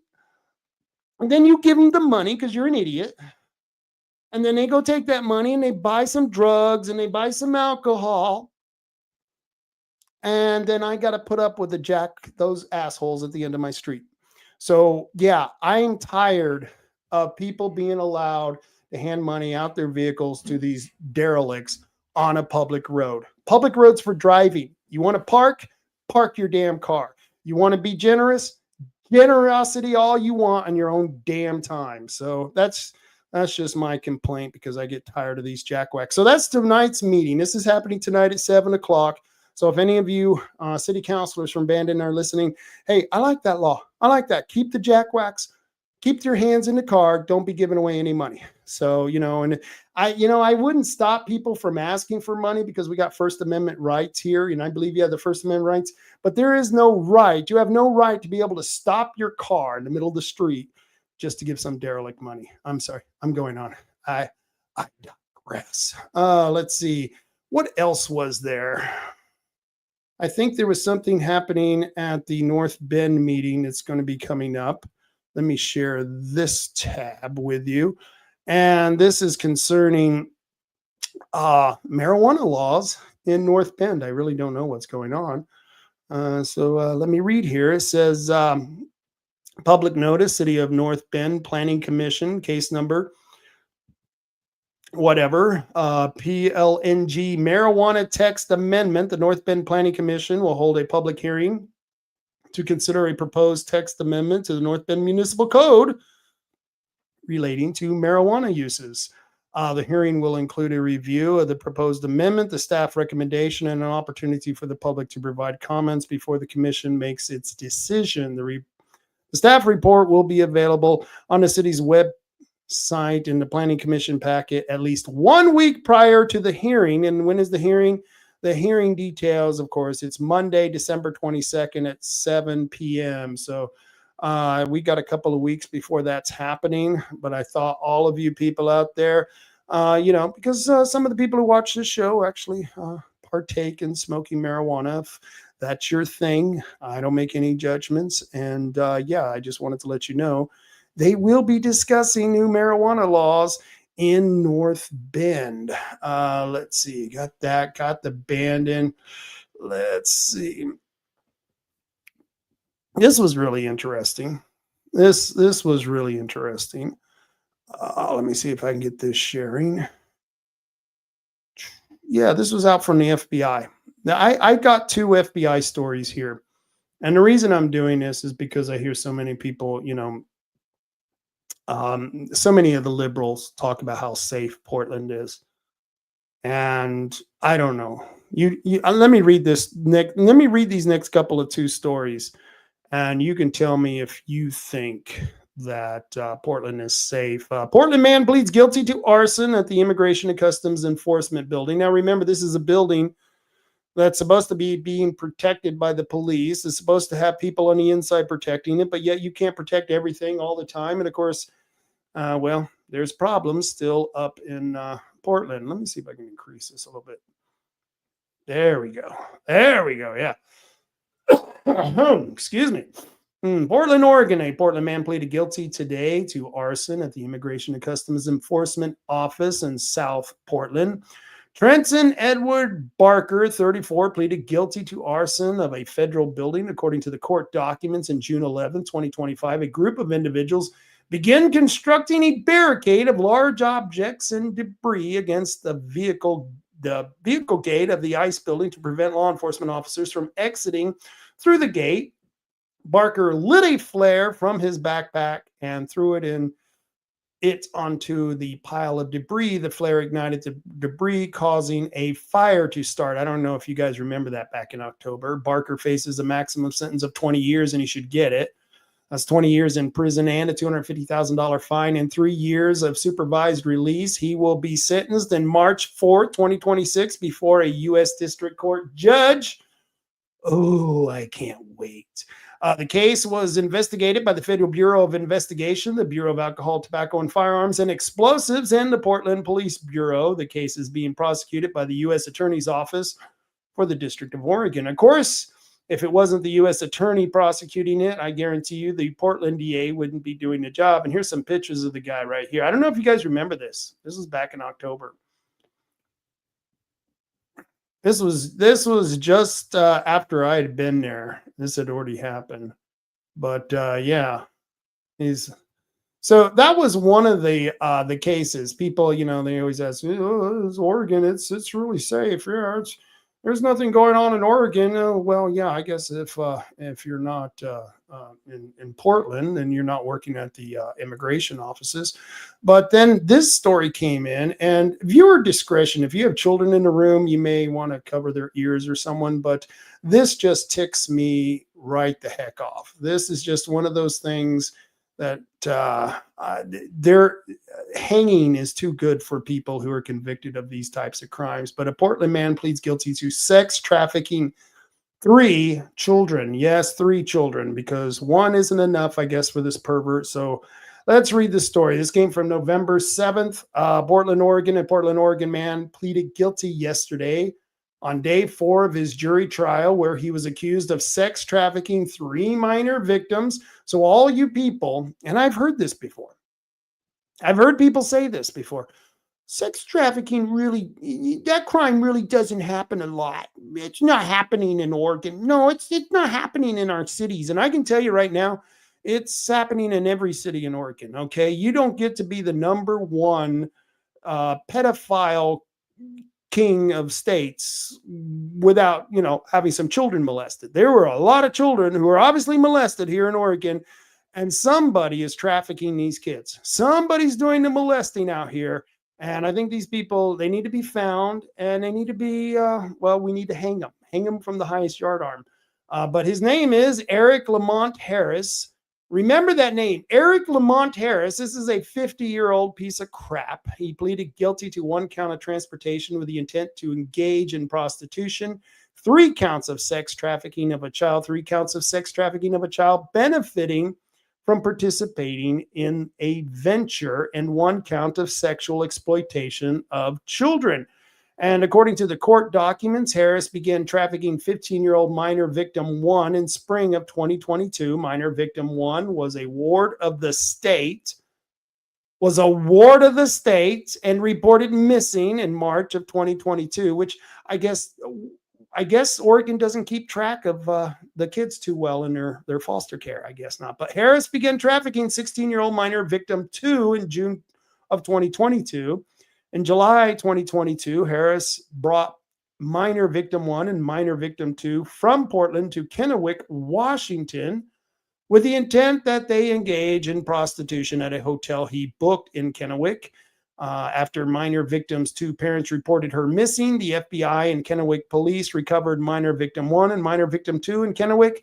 Harris first met 17-year-old minor victim 3 in June of 2022, and he began trafficking her in August of 2022. Each victim lived with Harris while engaging in prostitution and gave him the proceeds. Harris booked hotel rooms for the minor victims, commercial sex dates, transported them to and from those dates, facilitated the posting of online escort advertisements featuring the minor victims, and received thousands of dollars worth of commercial sex proceeds from the minor victims.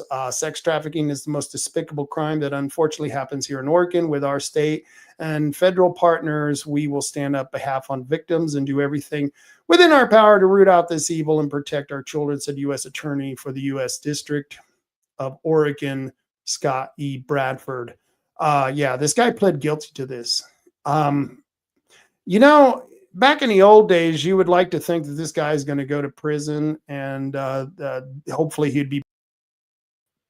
he'd be put into general population with the words child molester, sex trafficker tattooed across his head. In fact, that's my recommendation.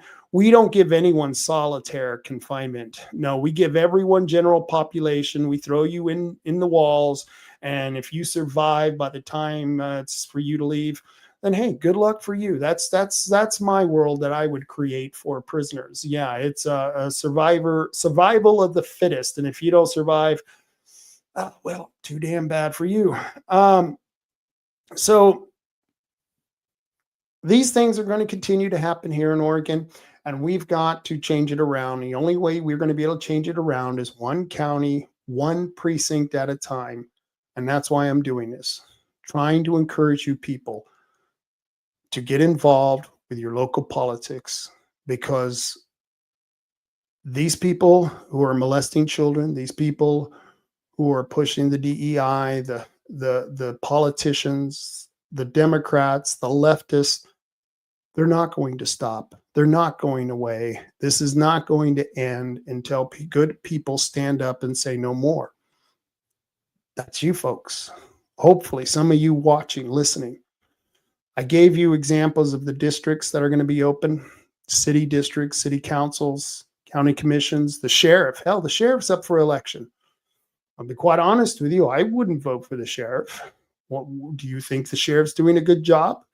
Do you think that crime is being taken care of in this county? I mean, I like the sheriff. I think Gabe's a really nice guy. Don't think he's been doing that great of a job. I know it sucks to have to say that about people who you like, you think are pretty good guys, but his job performance sucks. I think there's more that can be done, and he's not doing it. And it's sad. I think he should take a risk and start basically standing up for the people who are being downtrodden in this community. And I'll tell you, I heard a story about Rod Taylor, the commissioner, this past week that just infuriated me to no end. And I want to find out more about this story. If it's true, I'm going to tell you all about it, because it just ticked me off. But yeah, we need good people to run for office. And if you run for office and you tell people that you're not going to vote for taxes, don't vote for taxes. If you're going to tell people you're going to run for office to protect their property rights, then vote to protect their property rights. If you're going to tell people you're going to run for office to keep the justice system intact, to make sure bad people go to jail and good people are protected, if you're going to do that, then you need to do that when you run for office. It's not that hard, folks. It's really not that hard. And I wish more of you would get involved. And the people who are involved now, we're getting older. Time is going on. We're not going to be around forever. And we need those new young replacements. And I got big hopes for our Turning Point event at the end of January. I'm hoping we're going to find some 20-something, 30-something people with a little bit of more high energy than some of the crew that I have, because we're in our 70s and our 80s, and they're in their 70s and their 80s, and they're just, we need fresh blood. So I want to thank all of you for tuning in. I want to thank Matt Holman from 3H Tree Service for joining me at the beginning of the show. You can reach him at 541-294-1800. That's 441-294-1800. 3H Tree Service. They can come in to your property, take out those trees with surgical precision, and leave you a beautiful view. What more can you ask? They're very reasonably priced. They've got great reviews, and they leave you, when they're done, you won't even know that they'd been there. They do a great job. They do a great job of taking out those trees. 3H Tree Service. And of course, Tom and Gigs. I need to go see Tim and Shanna. I wasn't able to get over there this past couple of weeks. I wanted to take a petition, so I had a buddy of mine, Mary. She took the petition to him.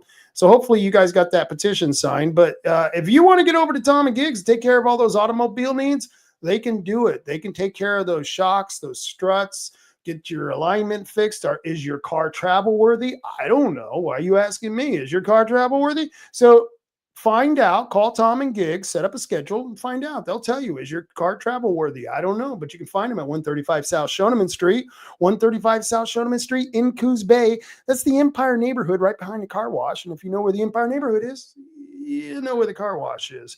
And they've got a lot of stuff over there. They can help you out with lift kits, performance accessories. They got light bars, side bars, you name it. They can take care of it. They got a lot of stuff over there. Plus the RC toys, the RC cars. I don't know if you can even call these things toys. They're just badass little machines here. And Christmas is coming up. Look at that. Look at that. That looks like a little car, like right there in that picture. But then you go a little bit further. No, it's not so little at all.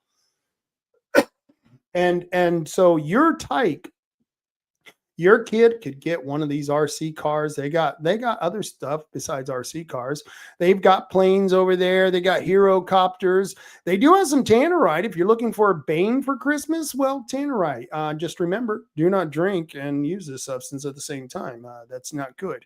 No drinking and tannerite. Nope, no doing that. You have to be sober to use the tannerite. And remember, you must be 18 years of age or older to purchase tannerite, and you will be asked to show your ID. It's not like you're voting. No, you're buying tannerite. If you're voting, nobody would ask for your ID. But tannerite, they want your ID. They want to know. And of course, Herbal Choices. And I once again, I have to thank the owners for Herbal Choices for allowing us, the Republican headquarters. I want to thank them for all they've done for the party. They've done more for the party. And just the last few weeks than the current chair has done ever. But Herbal Choices, they're a great group of people. If you got any herbal needs, right now they have some sales going on. I think they had some Black Friday sales going on in some of their gummies and some of their leafy material, their buds. Yeah, they got some really good buds over there. Pre-rolled joints. They had some really incredible pre-rolled joints. I haven't been able to smoke for the last 2 or 3 weeks because I've been sick. Luckily, they have edibles, no problem. But for those of you who can't smoke, you can't tolerate that, it's good. Like I said, those edibles are incredible. You can get them over at Herbal Choices. They've got all kinds of things for all your herbal needs, and they've got 5 locations. And remember, you can find out more at the herbalchoices.com website.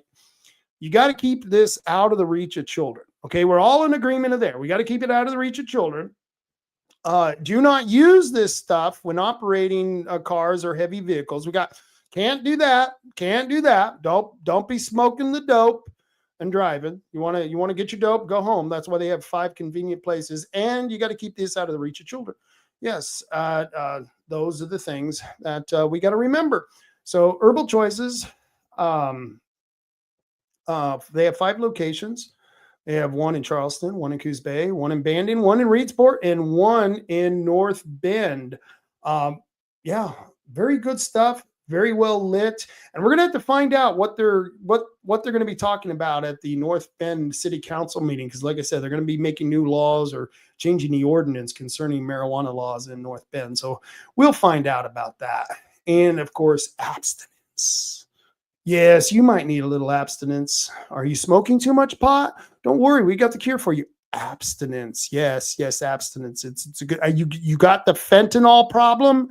Don't worry.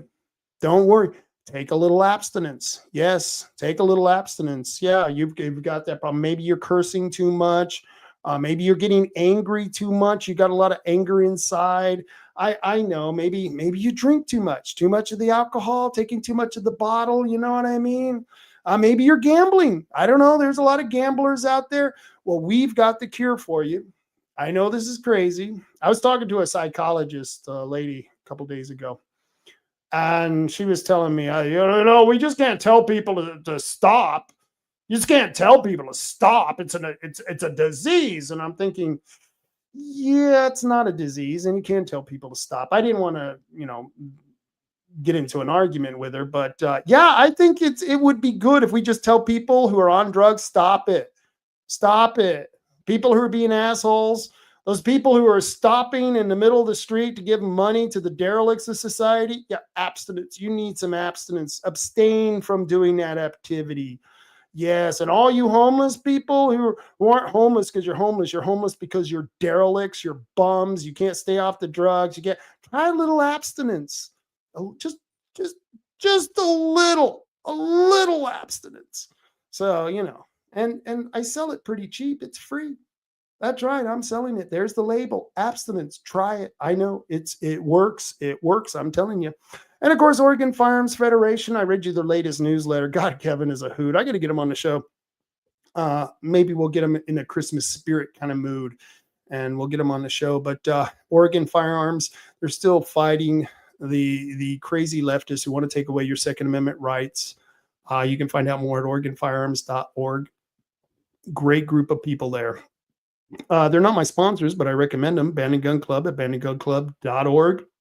Tiger Sports Park at tigersportspark.org. I recommend both of those organizations because everyone should hone in their skills if they're going to own a firearm. Yes. And remember, you can't be intoxicated when you're out there shooting. No, gotta abstain from being intoxicated. Gotta be sober. That's right. We only want sober shooters out there. Just something to think about. And of course, the Coos County Neighborhood Watch. Boy, these guys are just so impressive. That Samuel Adams, he's got the craziest videos. He's got this house, the same house I told you about last week where people were coming to, and he was busting them. He's got a camera there, and he's busting these people coming to this door of this house trying to get in, and they're still doing it. It's like, didn't you guys go to the Coos County Neighborhood Watch and see the videos of the people getting busted at this house? Well, no, they haven't, because there's still people going there. Can you believe this? And you can find all these videos of this crazy house that they keep having to trespass people at because they're trying to squat at this house because nobody lives there or the owner's out of town. Doesn't really matter. It's not their property. They shouldn't be there. And of course, our people at the Coos County Neighborhood Watch, well, they're taking care of it.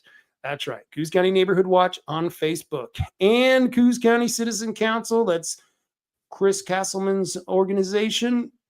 They're doing a heck of a work out there. They got great show he did on Wednesday. I only got to see part of it, but it was a good show he did Wednesday, and he'll be playing that for this next Wednesday. Oh, look at there. I'm all out. So what do we got? Did I cover that story? Yeah, I covered this story. Let's see. Let me make sure I got everything because I hate to leave. And then I realized, oh, look, I got something more to talk about. Got the Bandon, got the North Bend, got the equitable payment thing, okay, yeah, heck, I went through it all. We're good. And I'll see you all on Friday because we're going to have a Friday night rant coming up. I don't know who's going to be on, but it's going to be crazy. I want to thank Rick Dancer for calling in. I'll be calling you tomorrow, Rick. It's always good to talk to you. And please keep a lookout on more details to come out on our Turning Point event coming out or be happening at the end of January. Yeah, really, really cool stuff going on here. Let me see if I can get my outro music. I don't know why. I just don't. Wow, they got new buttons on here. They got sounds. Look, they got sound. Look, this thing's got sounds. Listen to this. That's right. They got these new sounds here. I can do a bounce. Let's see what it. Okay, here's a heart. Oh yeah, here's the drum bongos. Oh, you know what that reminds me of? Let me play that again. Yeah, you know what that means? That always reminds me of Kamala Harris. If you're a fan of Greg Gutfeld, you will understand the relationship between bongos and Kamala Harris. Well, here, I'll play a video for you. Merry Christmas. And how dare we say Happy Thanksgiving? And you know what? How dare we say good morning? And how dare we say good night moon? Fuck it. How dare we say 6-7? How dare the next generation for trying to be Sigma? How dare Generation Alpha for mewing? But most of all, how dare the citizens of Oregon try to end vote by mail? It's so daring of them. How dare they dare such a daring thing? If you sign the petition to end vote by mail in Oregon, I have a message for you. How dare you, you Christmas loving, Santa hugging son of a bitch. I'm going to go snort some snow. How dare. All right. Yeah, she does. She sounds so much better with bongos. I like that. I got drum roll bongos there. Yeah. So there you are, Kamala Harris. She wants you not to end vote by mail. So, there you go. Ivan Hawker says, thank you. You're welcome. I'm not sure what you're thanking me for, but you're welcome. I hope it was good. I hope it was really good, whatever I did. But, so Ivan Hawker. Good to see you, man. Gosh, you'll have to come out to Wednesday night. Maybe if you get a chance. I'd like to see you and your wife at our meeting at the new headquarters in our new spot. That'd be just kind of really cool. And let's see here. Let me get the music. Where's the music? There we go. There we go. Oh, yeah. All right, folks. I'll see you Friday. I don't know who's going to be on the rant. What can I tell you? I'm just not prepared. There'll be somebody. It'll be interesting. You'll want to tune in. Keep checking back my Facebook page on my website. Hopefully, we'll be putting out some articles and some news. A lot of the latest things that are happening in the local city council. I mean, they got some crazy shit going on in Bandon, North Bend, even in Coquille, man. We're just going to. What the hell's the matter with that mayor in Coquille? I don't know. We'll figure it out. We'll get it all fixed up. And until then, you know what I always say? You know what I always say. Carry on, Coos County. Carry on.